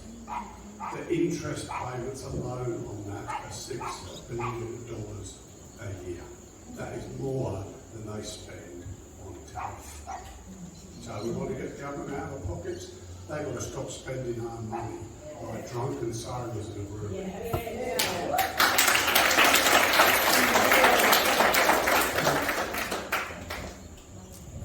I'm going to get a little bit personal because first of all, I want to say when you hear the word discrimination, most people think of race or gender or disability. But I'm going to talk about my personal discrimination. I was essential for the essentials. I was in family daycare for 35 years, on and off. Yes, I did work with other jobs, but I was in family daycare. In March 2020, I was told on the Friday that the government subsidy for my income was not going to be paid because parents were then given free childcare as of the Monday, so I lost my income. We had to apply for JobKeeper. 1 in 3 family daycare people got their JobKeeper because if you worked as an essential, if you were a nurse, if you had like 1 day just to prove your essential, that your qualification for that 1 day a week, you weren't eligible to, and if you worked packing shelves for 1 day as a family daycare, you weren't allowed to get your JobKeeper. So within that, they then, with that reduced income, struggling as I was, they brought in the mandates. So then they made every person under my roof over 18 years of age to be made to be vaccinated, or I couldn't work. I would be fined if I chose to still look after everybody else's children who needed to work. So that was making me question, because I'm also a foster parent. So my discrimination was that even though I did choose to be vaccinated, I was going to be discriminated because I wasn't allowed to discriminate against any unvaxxed parent bringing their child to my home. So that made me question. And I'm a foster parent, so I'm still allowed to do foster care, be paid for foster care children, but I wasn't allowed to have my income as a family daycare person, which parents then actually chose to choose me to come and bring their children under the one care. So I put a question to Melinda, and she sent it off. That's fair enough. When I questioned Pat Conahan on his page, I was told off politely, and all it was is just exactly what I'm saying to you now. Was told off, and then at least half of the posts on the post that I wrote had been taken off the page of his Facebook page. Which, mind you, still there's a lot of questions that don't get answered and stuff like that. So my thing at the moment is, they've got the Fair Work Amendment Bill prohibiting COVID-19 vaccine discrimination, which is being put through Parliament at the moment to amend the Fair Work Act. Right. So my question is, will you stand for this Fair Work Amendment to the bill that's going through Parliament now? And what are we going to do about the childcare crisis? Not only that we've got a massive one against it at the moment, but I'm not going back because of the way that they treated me, because they're going to probably do it again.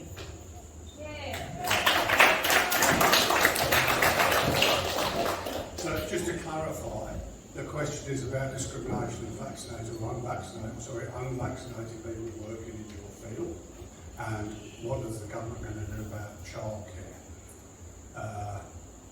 Discrimination is wrong. I don't care where it's at, where it is, what it's about, who does it, it's wrong. The vaccine discrimination is probably the most egregious episode in Australian history in the last 4 years. Without a shadow of a doubt. The government and the data knows and supported them should be utterly ashamed of themselves. As far as childcare is concerned, I don't have a dog in that fight. I'm well past childcare. I don't understand what the issues are, but I can sort of guess what they are, but on the basis of that, I couldn't really answer. Okay. First of all, thanks for your service. I think it's really important that we have really good, passionate childcare workers. And there's two aspects there. I think I've made my stance on the vaccine mandates clear. So I'd like to focus on the second part of the question, which is childcare. What am I going to do I have been in this situation already. My wife has to work, she's a nurse, and she has to work one day to look after 2 kids for my staff so that they can work, they're professionals working in this area. There is a dearth of childcare places. So what I did is I approached Melinda's office, months and months back, and they asked them to help look out. What they have done is they've put me onto a few different childcare centres around the traps on the mid-off coast, and I've personally sought out that and promoted Kempsey as a site, and we do have an investor that's looking at purchasing property here and putting in a new childcare centre in the near future. That was off my own back before I was a candidate, so I'm really passionate about making sure that we have enough childcare in this area, but thanks for your service over the years.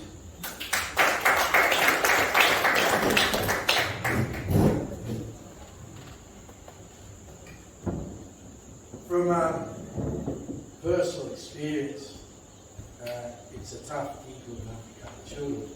And I was actually quite good at it.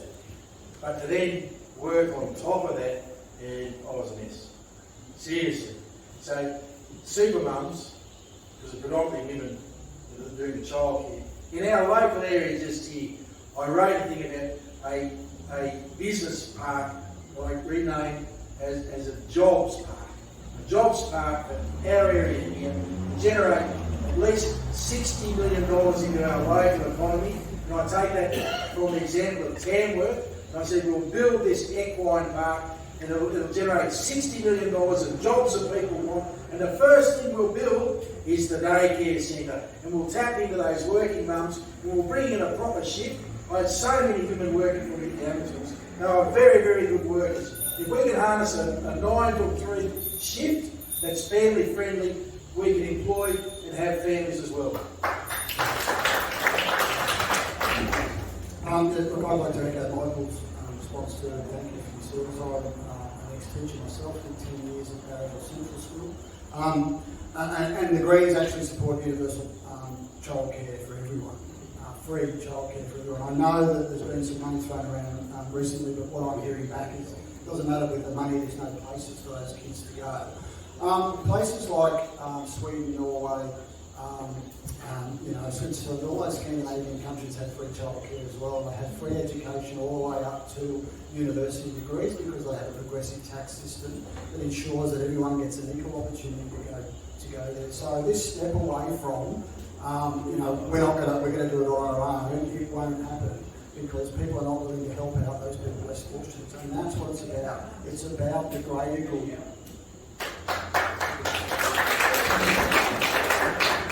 I do oppose discrimination, but Dominic, talking about Sweden, and I don't know if you visited those countries, I have. I do not see them as a utopian model of living. In fact, I feel they're almost a step off communism, and I'm hearing what's proposed here, where we won't own anything, but we'll be happy, as a step towards communism, and I cannot agree with that, because what made this country great and the great nations of the world were free enterprise, freedom, and yes, no, don't laugh, it's true.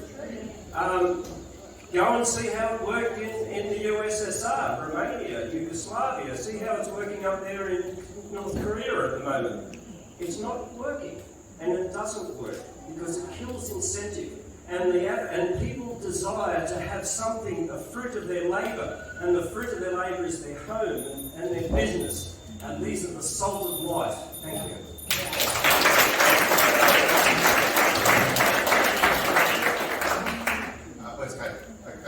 Thank you very much for your question. And as I touched on that earlier, I probably don't need to go too much more into that, but I feel for everybody that's been discriminated against. I think we've all had some sort of discrimination in relation to these vaccine mandates in some form or another.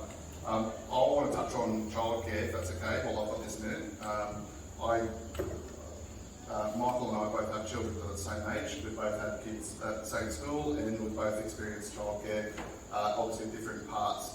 I am aware that there is government funding for a select amount of childcare centres, while there's quite a number of childcare centres that go without funding full stop that are completely private. I think that whole industry needs an overhaul because we have an education system for everybody that's older than preschool age kids, and that's free for everybody in the public system. We need to have free childcare centres statewide, no questions asked, so that the ladies and fathers can go back to work and do their jobs properly. Thank you. Can I ask Laura to come forward?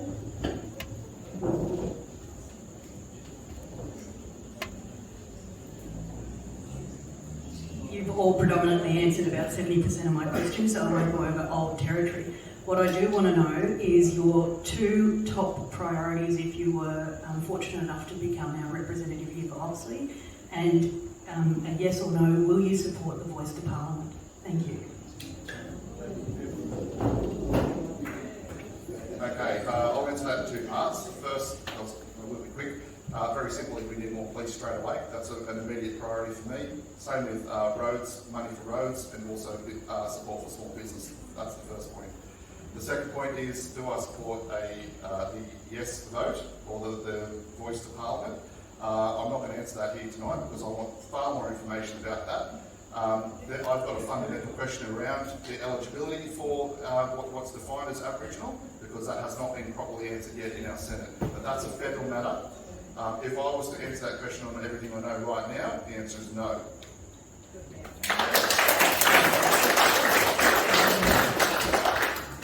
As I'm not sitting for a local seat, it's a little bit hard. I'm running for the upper house, and I've made myself clear on things that I'm important on. But I would probably support the no vote for the voice to Parliament, because I do believe that Aboriginal people already have a voice to Parliament, and it's called the voting system. And they are represented in there in all different spectrums of the Parliament. And I don't take this lightly. I was married to my Aboriginal wife in South Kents in the Aboriginal church. My children are Aboriginal. I employ Aboriginal. I live up in the Bellbrook area, and in our party we have a cultural advisor who's the CEO of the Land Council, all the way to from Cairns all the way up to the Cape, and all the people I've consulted with, the majority are telling me no, Uncle Mick, we don't want it. So it's very much a white-driven thing, I believe. And shake your head, that's what I believe.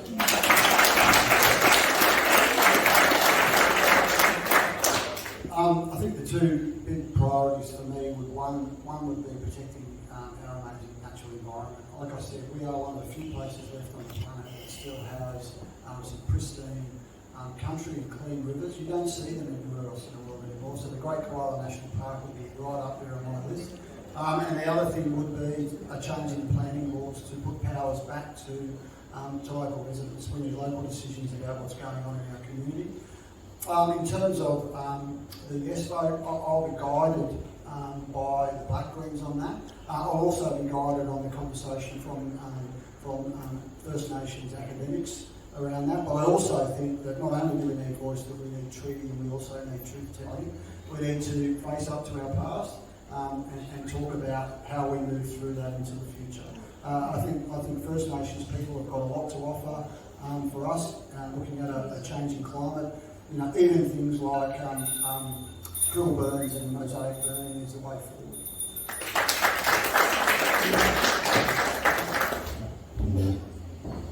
It shows your ignorance if you don't know about our area and just how well we grow trees over here. We're in a very high rainfall area. We grow trees really well. I grow trees really well. So I know from first-hand experience, the trees that we need today weren't planted 50 years ago by the incumbents. They weren't planted 30 years, 20 years. We need a huge, big investment in planting trees, but not the Greens want to plant and introduce radiator pine species when you go into that, which is a monoculture desert and just grows a few mushrooms. We need to put it into Australian natives, biosecurity, proper hardwood, high-value timber. We can have koalas, and logging doesn't get rid of koalas. What gets rid of koalas is inappropriate mansion subdivisions, cars, domestic dogs, chlamydia, and incinerated in bushfire, because your national parks and your state forests aren't managed. They've been locked up, throw away the key. You took the cattle out, That let the vegetation build up. You don't let the loggers keep the roads open, and then you whinge because when it goes up in speed. I stated before that I think the politician's job is to listen to the people. I don't have two really strong things that I'm going in there with. More of my attitude is to listen to the people in this room, and you know, I come from a life of service, and I want to make sure that I follow that through.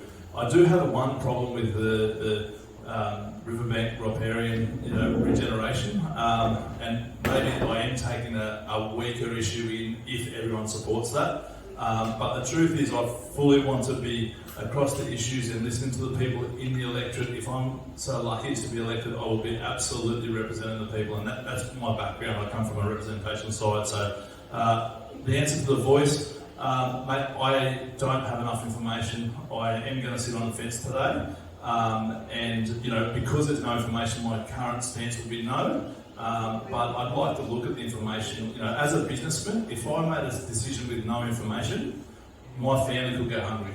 So I'm not going to change my spots right now. I'll wait till I have more information, and it's quite possible I'll support it, but I'm waiting.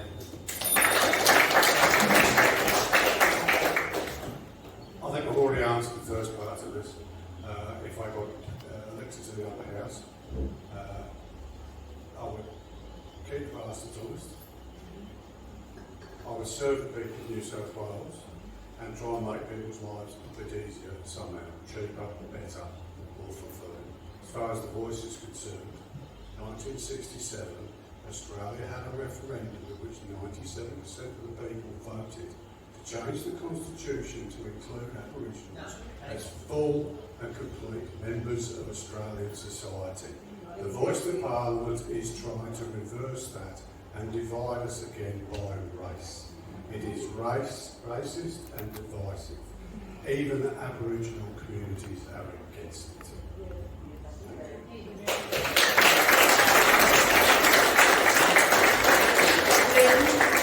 Glenn, can you come up? Okay, this question is centred around mineral and heavy metal exploration and mining. Okay, so it's well known in the valley that there's been antimony mines and lots of other mines throughout from Hillgrove right down. And quite recently there was a Summit Minerals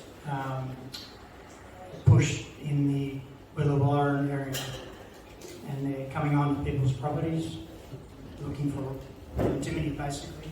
So antimony is basically a toxic heavy metal to humans, and if it gets washed into the river, it'll go into our drinking water. So my question to you guys is, will you be monitoring what these companies are doing, and so it doesn't poison our river? Yeah, monitoring, you said, did you say? Monitoring. Yeah. Well, first off, this company shouldn't be allowed to just walk onto people's land straight away. They need to ask permission, whatever they do. I need to ask permission if I know what the neighbours go. They should have to ask permission as well. If there is any chance that this exploration or these processes are affecting the water supply, then they shouldn't be allowed. Simple as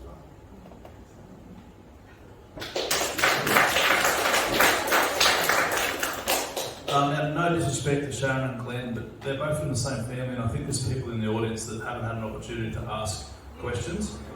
But it's now 7:30, we've been in here for an hour and a half. It is very hot in here, and I'm a little bit concerned about the health of the people in the audience. It is hot, and you know, I believe that I'm a relatively fit human, and it is hot. So anyway, that was a quick point.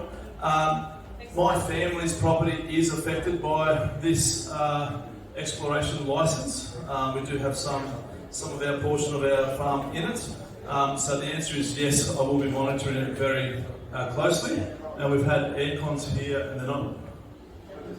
Wow, awesome, thanks. Yeah, so So yes, my family is affected by it. I will be keeping a very close eye on it.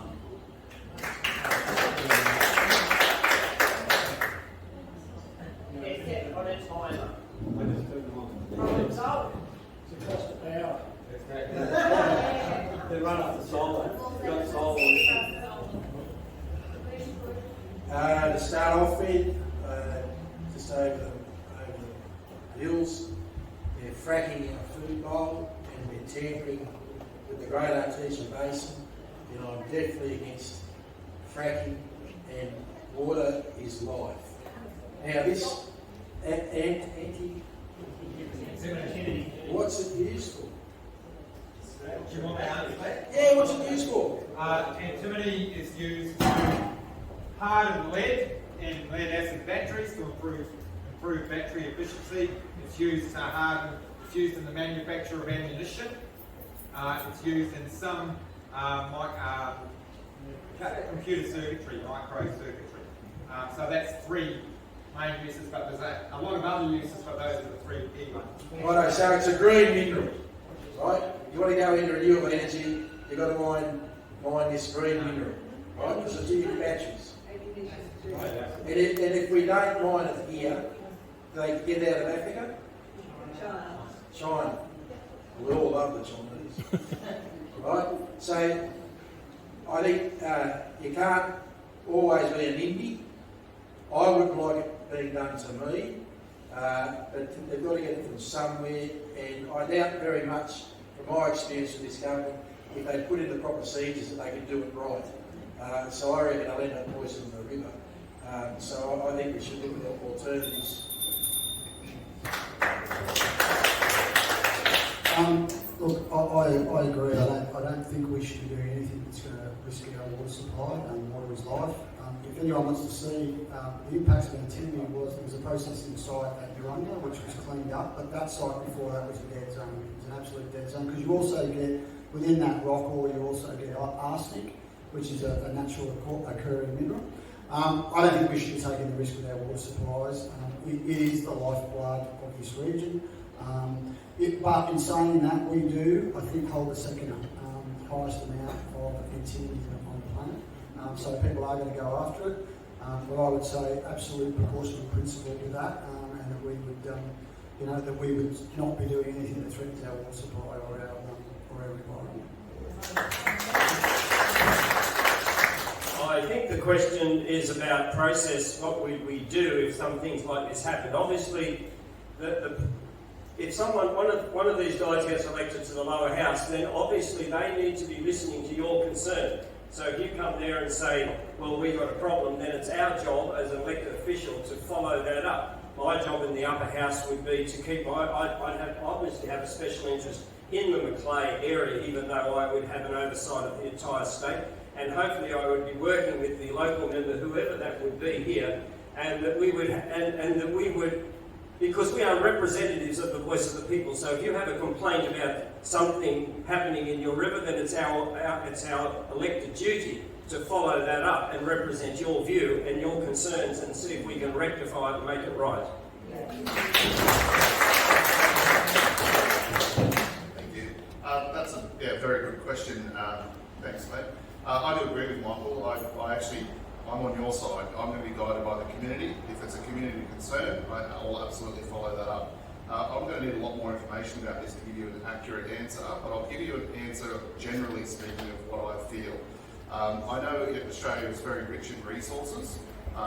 We have a lot of lithium. We have 50% of the world's supply of lithium, and we are just giving it to China. As far as mining is concerned, I do believe there is room for mining in Australia as a whole, but is there room for mining in Oxley?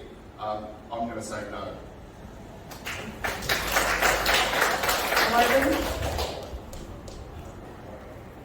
Yeah, my name's Ivan Denyer. I've been a teacher I graduated 48 years ago, so I've got a little bit of experience here, there, everywhere. My main concern is that kids over the last 2 years in New South Wales schools, a lot of the schools are in absolute chaos. I've got 9 grandkids all at school.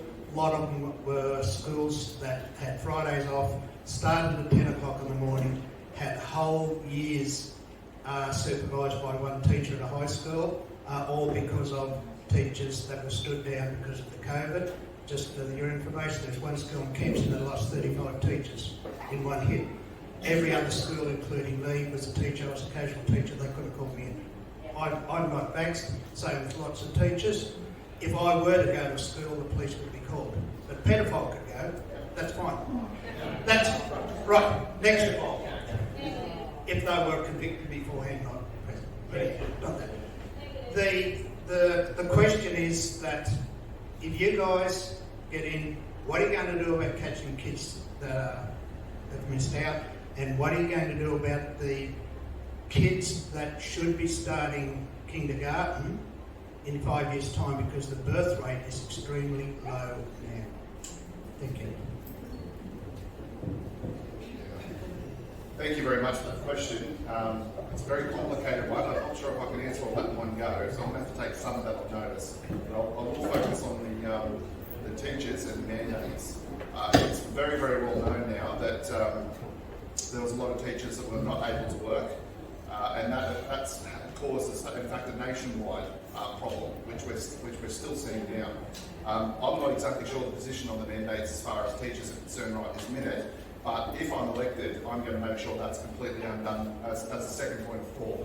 That's the second thing that I want to get done.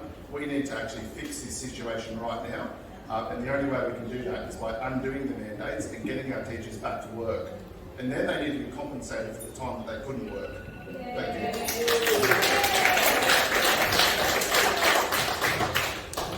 Yes, of course, I do agree that it was a great injustice that happened, and it was part of the feverish insanity that gripped us. But I'm actually a great proponent of, we seem to be pushing our children to school too early. In fact, as a father of 8 children, I read a book when my first child was still in his infancy. It was called Better Late Than Early by Dr. Leroy Moore, and he gave all this documentation on how children that started later at school actually caught up very quickly and excelled. And so I implemented that process and didn't start my children until 8 years old. And every single one of them is successful in their own right, in their business and everything. So, you know, obviously, why wouldn't we do that? I would like to see us encouraging homeschooling, late schooling. Thank you. I actually had a meeting with the Kempsey Teacher or Macleay Teachers Federation, it was 2 Wednesdays ago. The issues with teaching is that they are overworked, underpaid, and the system is not allowing enough time for them to actually do the teaching that they need to do. The reason that people are not putting their hands up, and I'm exactly the same, the reason I don't want to go back to the classroom is because it is really, really tough within that system. So there has been a teaching crisis for a long time, is because they're not encouraging people to come into that profession, and they're not paying them for the work that they actually do. It hasn't got anything to do with the mandates, and it wasn't business. So the Teachers Federation of Teachers did not raise that as an issue. So it is obviously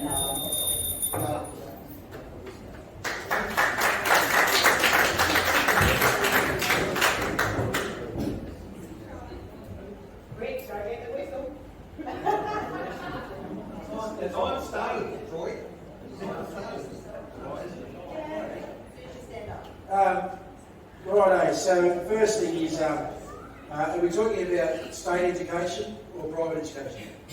No, the gentleman that stood up. Which is it, state education? Yeah, there's a lot of kids there. State education, right? Right, the LNP have been on a pathway to privatise education, and you've been dumped, and that's why you haven't got the resources. And casualisation of the workforce has been another huge issue. Your teachers should be respected. They should have a pathway to a permanent job and a secure job. Then the other thing is about the children. The greatest educational place is the abattoirs. Round them up, round up like me, and they'll be good workers. When you talk about the children, take them to the abattoirs, give them a pay packet.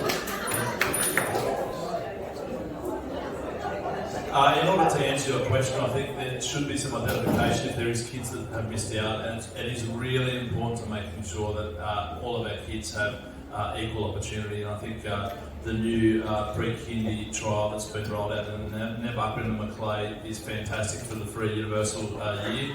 It will level the playing field for kids. But for those that have missed out, they need identification and they certainly do need help. And towards the teachers, the Nationals and Liberals in government have pledged that we will get 10,000 extra teachers over the next 4 years, and I think that's wonderful in addressing the needs. So, and I guess that's. And I guess that it's important to make sure that our teachers feel supported and absolutely giving them options to make their day jobs easier.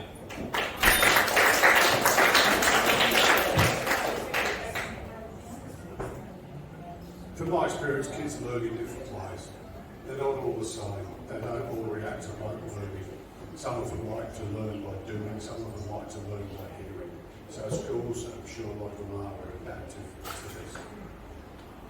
As far as, I don't really use the term in any derogatory way, special schools for kids who need catching up and everything else, yes, maybe that should be looked at, to give them intense help in whatever way they need to be able to learn the way they need to learn.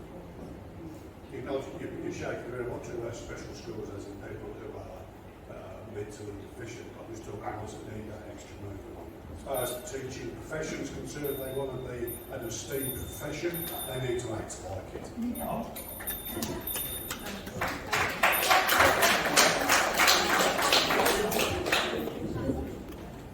Last question. Sorry, confusion there. Recently, the New South Wales Premier was interviewed on a radio interview by John Larter, who's a SAC ambulance officer, for his health choices, and the Premier said, all the mandates are gone except for a few essential ones or whatever. And John said, well, no, the SES, the firefighters, ambulance, and some corporations are still refusing to take double vaccinated, COVID vaccinated people. What would each of you guys do to stop this discrimination? Because we don't have discrimination on gender, sex, race, religion, and so on. So why for medical choices? Thank you. Honestly, I think we've already pretty much covered this.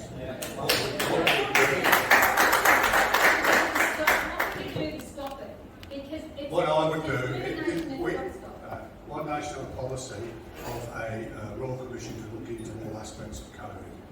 Personally, what I've been looking at is legislation, as I said before, to allow people who are discriminated against or vaccine injured to sue their employer. Because nobody should be forced for any reason. Even now, they're still trying to push the mandates. It's wrong.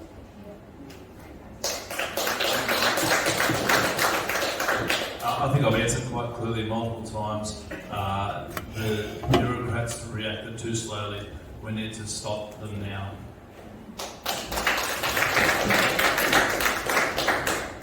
Righto, so a lot of you people know me, and you know that you can always approach me, we can have a robust debate and find some common ground.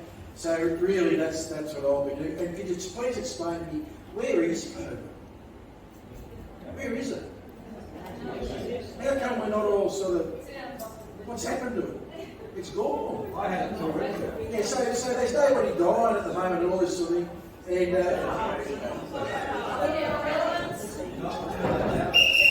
let him speak. He asked the question. well, now, as I said, I got in line for vaccinations. That's the way I've been educated in the program. Well, a lot of you people out here have been seriously hurt, mentally and financially. So that needs to be addressed. Yeah. I think I've answered my stance on vaccination as well, and I'm actually not sure if that's the truth because Arthur was in the RFS was shaking his head, so I'm assuming that that's not the case because Yes, I did hear that interview with Dominic Perrottet and Ben Fordham, and it was a little sad to realise that, because you could hear in his voice that there's some frustration there, needs to pull the bureaucracies into line and end them all, whatever's placed whatever is still in place needs to be scrapped immediately.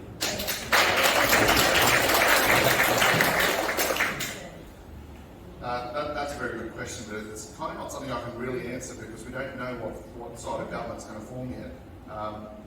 We're only going to be one count out of everybody else in the parliament. But I'm going to be supporting an immediate ICAC inquiry into it, and I've already made my other views very clear on that. I want the whole thing undone. I want the people that lost their jobs reinstated and back paid immediately. There are far many, so many families affected by this. People have lost their jobs, they've lost their houses, they've lost their livelihoods, they've lost their families, marriage breakdowns, people have committed suicide over this. And then we've got people like John Barilaro who get up and say, do get the jab or your freedoms are going to get taken away from you, and then 6 months later he's in court claiming mental health issues. So we cannot have a government that is corrupt. Full stop. And I'm here to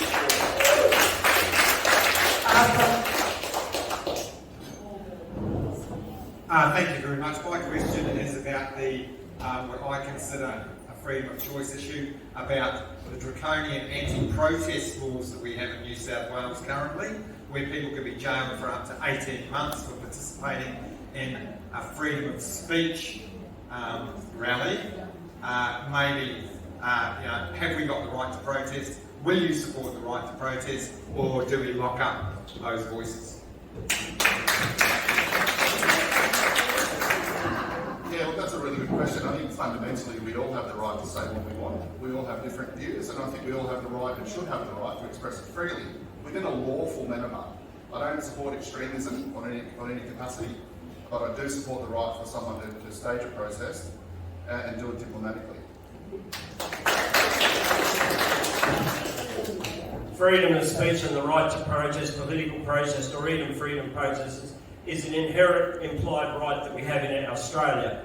I was arrested during COVID for participating in a protest.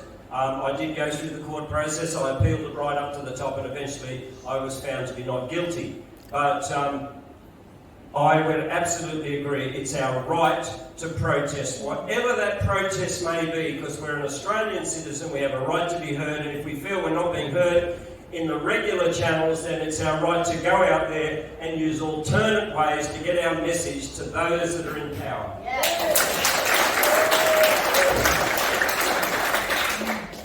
Look, I agree. I think it's a fundamental part of democracy is to have a discussion about, if you're not happy about something, to be able to show that. But I would say that it has to be non-violent protest. So I think what we're seeing currently with this government, if that was being done in another country, the right-wing shock jocks would be screaming. People getting locked up for protesting against, for example, destruction of our forests or inaction on climate change.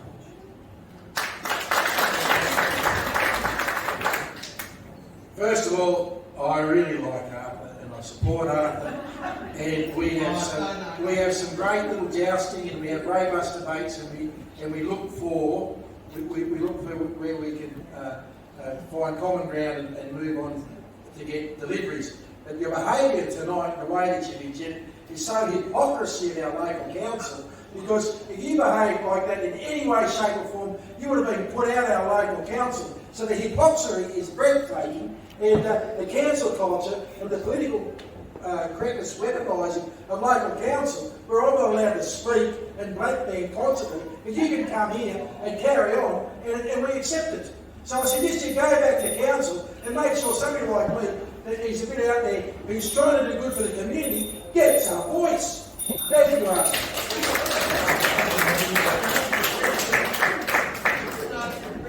Definitely, I think people should be able to have their say, and people should be able to have a right to protest. But also, the workers that are on the ground, those people deserve to be able to provide for their families as well. So I don't agree at all to blockading, the timber workers or anything like that if they're complying with the current regulations and law. So I really think that's probably the angle that we're talking about.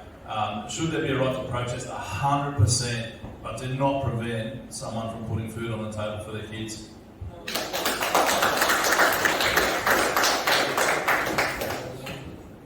As a police officer, I've stood in the blue line in front of our Parliament House many times. The wharf is was anybody stopped from actually protesting as long as they were doing it lawfully. What's happened over the last few years was absolutely, well, it's sad, because it has broken the covenant between the people and the police. Most of those coppers were just blokes and little girls doing their job, and were giving orders from above. A lot of them didn't agree with them. My daughter's still a police officer, and I get a lot of inside information through her and other people still know.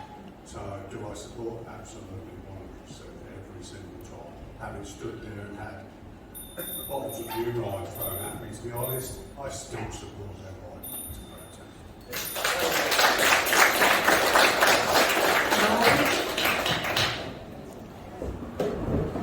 Thank you, and thank everyone for coming. The question I've got is in relation to taxes, say taxes. I'm a chartered accountant, and I have a lot of clients come to me whinging and moaning about taxes. But when I say to them, how do you get your government services? How do you get education? How do you get all these things?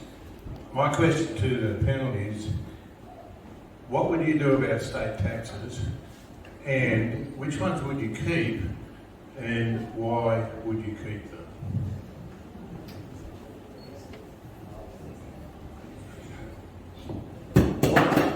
My nation has a policy of a complete overhaul of the Australian taxation system. The tax burden is too much on individuals, it's too much on personal tax, and it's not enough on the corporations and big businesses. As far as state taxes is concerned, funnily enough, stamp duty isn't supposed to exist anymore, because when we got the GST, they said they'd all get rid of it. Within 10 seconds, they all leaked on that.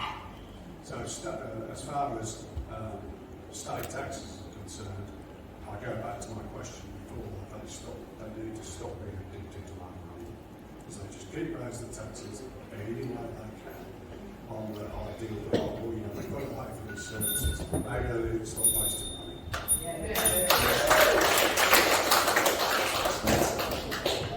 Yeah, I agree, and I think it's really necessary that when we're getting up here and talking about policies that they are costed, and there is something that you have to give up to bring in a new policy.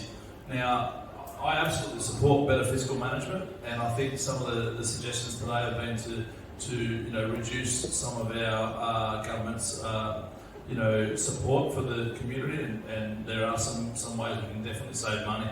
I think the individual taxes themselves are a topic that's days and weeks long within each, the pros and cons. So what I would say to that is I'll absolutely stand up and be listening to the people and making a representation for what you guys want around each specific tax.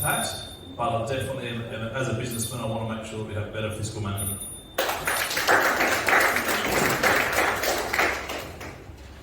Well, what a coincidence to say that my father and grandfather were chartered accountants.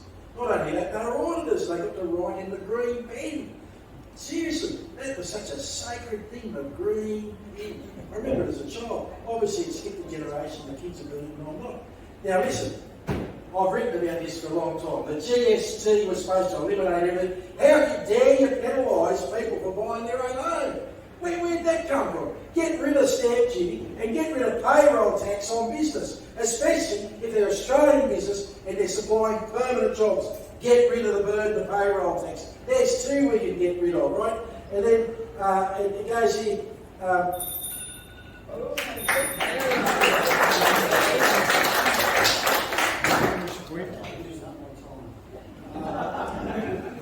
Look, I think we need to see profit tax. I think, as I've stated a few times today, the top end of town are making record profits and are not paying the tax that we need to ensure that we have good health facilities, good education facilities. I think we need total reform in the tax system, and I'm not going to pretend that I have the same understanding as someone who's a chartered accountant. Of course, a lot of the initiatives you talked about, you're talking about state government. That's the area we would have oversight of. It is a fact that the government is the most inefficient spender of money. Anything that the government spends, it will be overspent. So I would like to see less government involvement. I'm not so concerned about taxing the big end of town either, because I'll tell you, all that will do is drive our business offshore, which it has done in the past. We need to look at everything, and I would like to scrutinise everything that's been spent in a state government area and see what could be eliminated. Bureaucracies, the needless bureaucracy which have grown to such a rampant level in my lifetime. I believe there's absolute billions to be saved just by cleaning that up. Thank you for the question. That's a very good point, Michael. Just a little bit about me. I obviously have a business here in Kempsey. I'm also qualified in finance and I hold an Australian credit licence. Now what that means is I could technically become a director of a new bank if I wanted to be. I am all over the costings of things in my own business. My business turns over multiple millions of dollars a year. So I'm responsible for overseeing that and the costs associated with that. Now, what I have seen in government is there's been a blatant spending of money beyond what you guys can possibly imagine. Every time there's a building, there's an extra zero put on the end for the quotes because it's going to tenders of mates of mates. We've got to get the government honest, and everything's going to start flowing from there.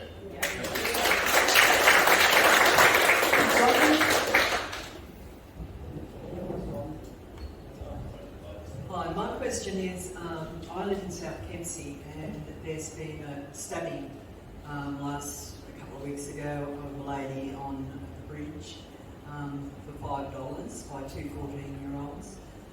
There's been a house burnt down on Saturday. There was a stabbing last night behind me.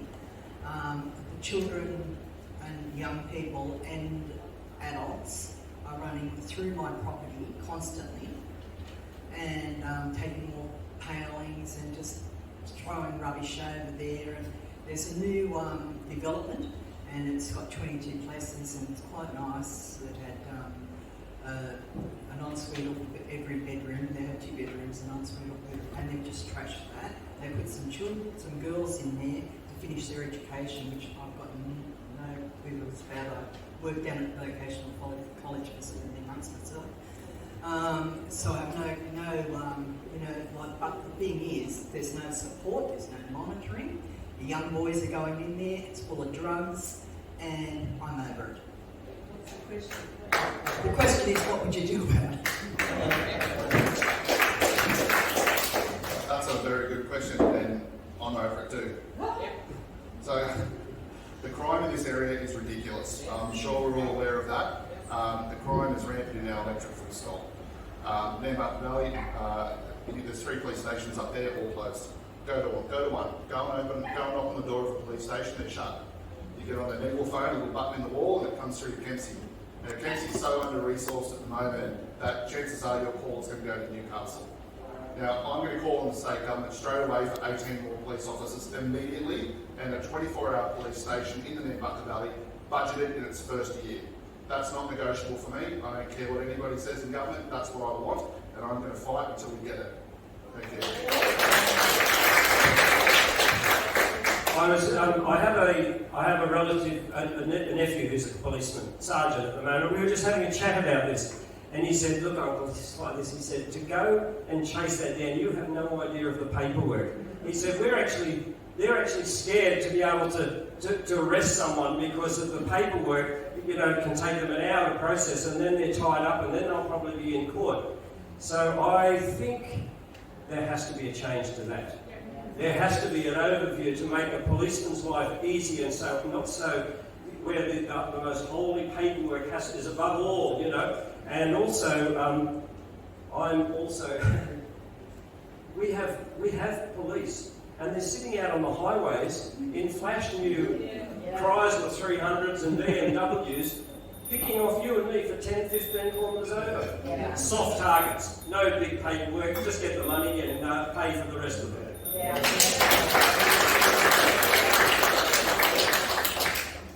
think what you're experiencing is the end of the issue, not the root cause of the problem. The root cause of the problem is probably people that don't get an opportunity. When I taught at Barraville for 10 years, and it's a central school from kindergarten to year 12, all of those kids are good kids. All of those kids start off exactly like my kids, wanting to learn, wanting to just have a better thing. And then they realise that things are against them, that there's no opportunities for them.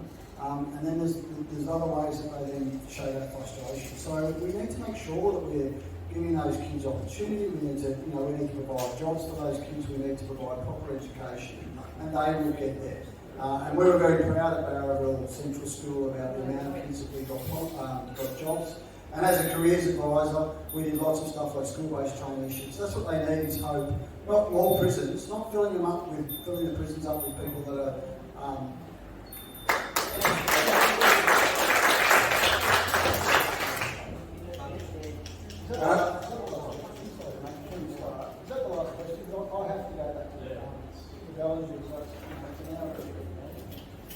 We do have 3 more questions.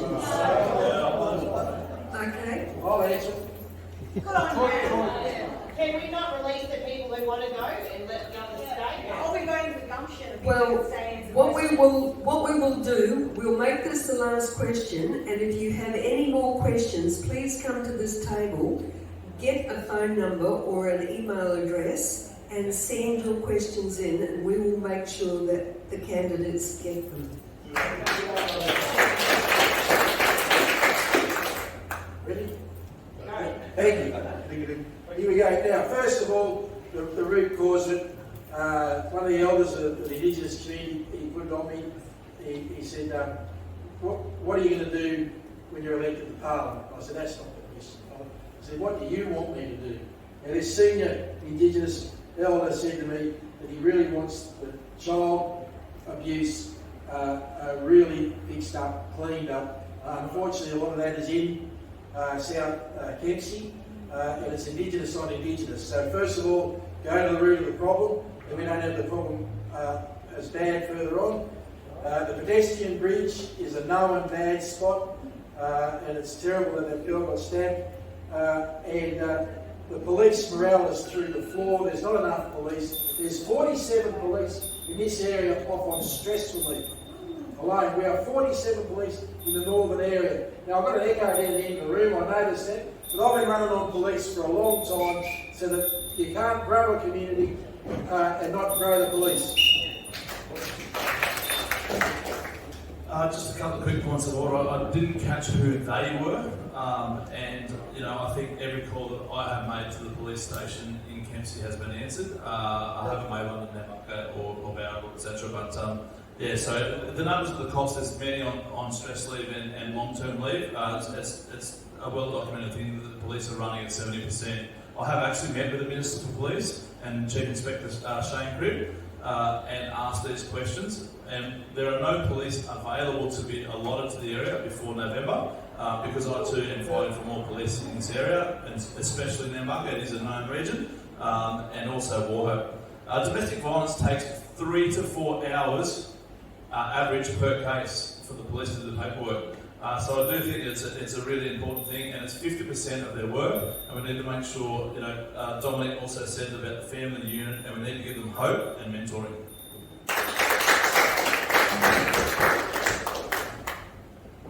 There's a PhD thesis in this. That's how complicated this answer actually is. It's not a quick fix, but one point to consider in Queensland at the moment, they've got a government committee looking at raising the age of criminal responsibility to 14. Imagine what the problem would be then if anybody under the age of 14 was no longer criminally responsible. And I have a funny idea if Labour get in here, they'll do the same thing. Second thing I think is there's no fear anymore of the criminal justice system and of consequences. Kids, I'm not talking about scaring the Jesus out of them, but as moral, upstanding citizens, we should be scared of consequences if we break the law in the way some of these people are breaking the law. So the criminal justice system has to put a fear back into it.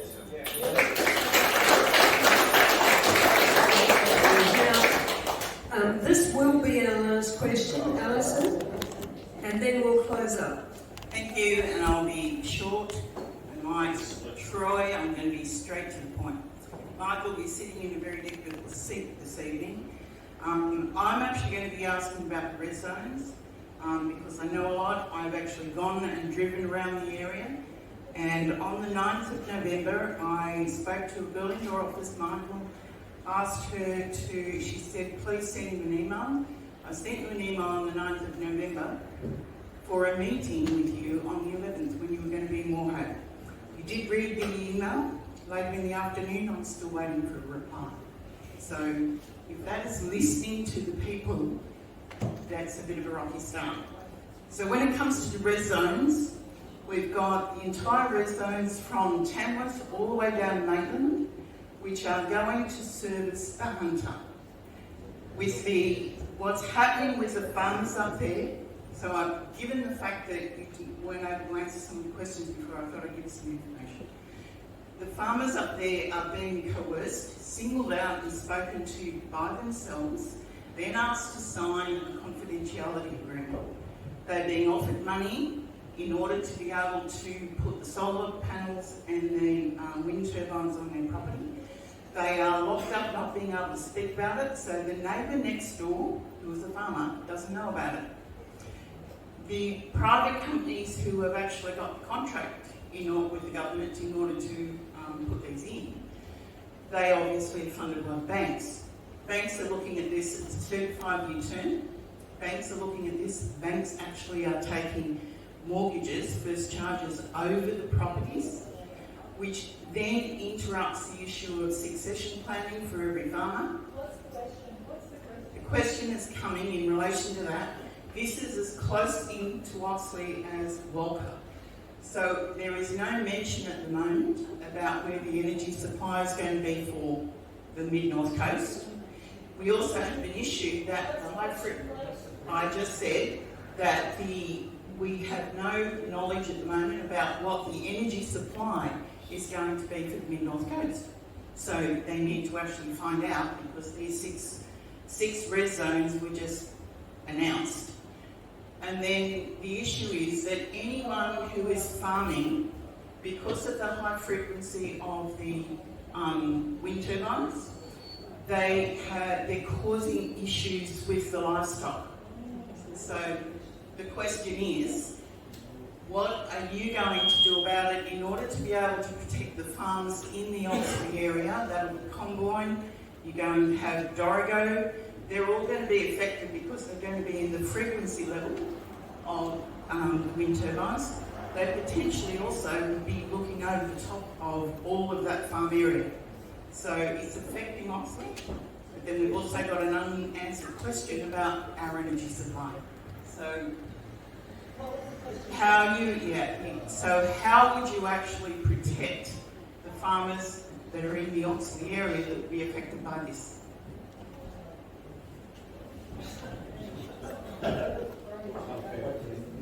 There's lots of potential answers to this one. As you can imagine, we don't actually support this rollout of solar. As far as protection of the farmers are concerned, this sounds more like a dodgy sales scheme. I know in the UK, many years ago, double glazing, all these dodgy contractors that go around and sell people double glazing. This sounds like a very similar, although very expensive scheme. Honestly, what would I do? I would try and get word out to these farmers that if these people turn up to make comment at the gate, they support the force. They haven't been able to have that option today. Sorry? They haven't been able to have that option today. Why don't they have that option? They're being pressured. Sorry. Like I said, the word has to get out. You don't have to be pressured.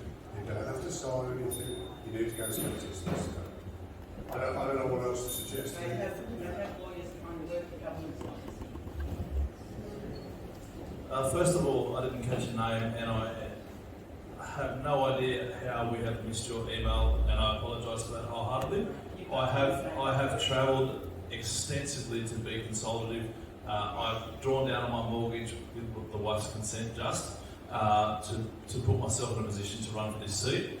And I'm doing 1,700 Ks a week. I've been to nearly every area in the Hastings. I've really tried to consult and learn about the issues and meet people. I've never been hiding. So for that matter, I'd love to talk to you afterwards. I am a farmer, so I'm hugely concerned about what you're saying. I have been watching on Facebook some of the issues up at Walker, and I'm aware of them, but I would absolutely be seeking my own legal advice and making sure that I stand strongly, and I'll support anyone that can't stand on their own 2 feet with that if they're unaware. So please let no one email.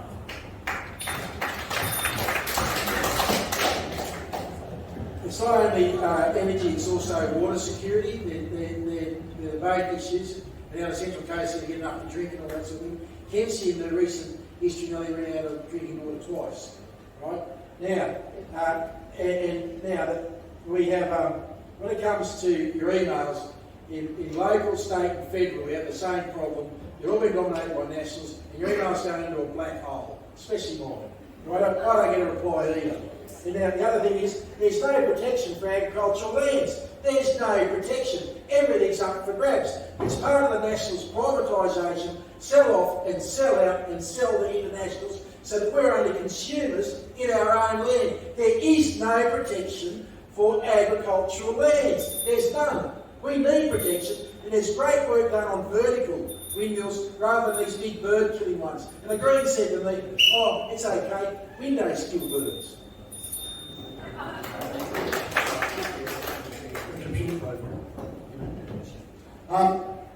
Look, I have read an article and I know that there is concern about the running out of the power lines.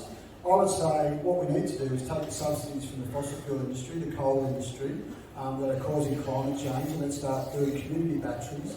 Let's start making virtual power plants. It can be done. It has been done. South Australia is actually nearly reliant now on renewable energy. So we just need to move into the future and stop, looking to the past. There's 2 issues there. You're talking about the right to go on people's land. Well, obviously, if the people are allowing them to go onto their land, whatever the agreement is, I suppose that's their legitimate right in a free country. And whether they decide to make a secret agreement. As for the wind turbines and their frequencies, I've read fors and against. I'm honestly not in a position to give an educated answer on that. They seem like a marvellous idea, but honestly, it's very hard to get the science, and I haven't thoroughly looked in it enough to give it a proper answer here. Thank you. Thanks for the question. Yeah, my position is very similar to Michael's. I would like to know more information about that before I actually make a comment about it. Thank you. I have an open door policy. Anyone is welcome in my store at any time at Byright, West Kempsey on the roundabout. Look, if it's not an issue in Oxley, it's not going to be on my radar just yet. We've got a lot of issues to fix here that have been left by the Nationals. The Nationals have been in the CD since 1965. And we haven't seen any infrastructure developments or any money. We've seen a lot of promises or improvements, and subject to. Are we heckling at me or? Okay. I believe we need a change in the seat here. Whichever way you guys choose wisely. So there's 6 different directions that this electorate's going to go in. Please choose wisely, but we need to balance the power.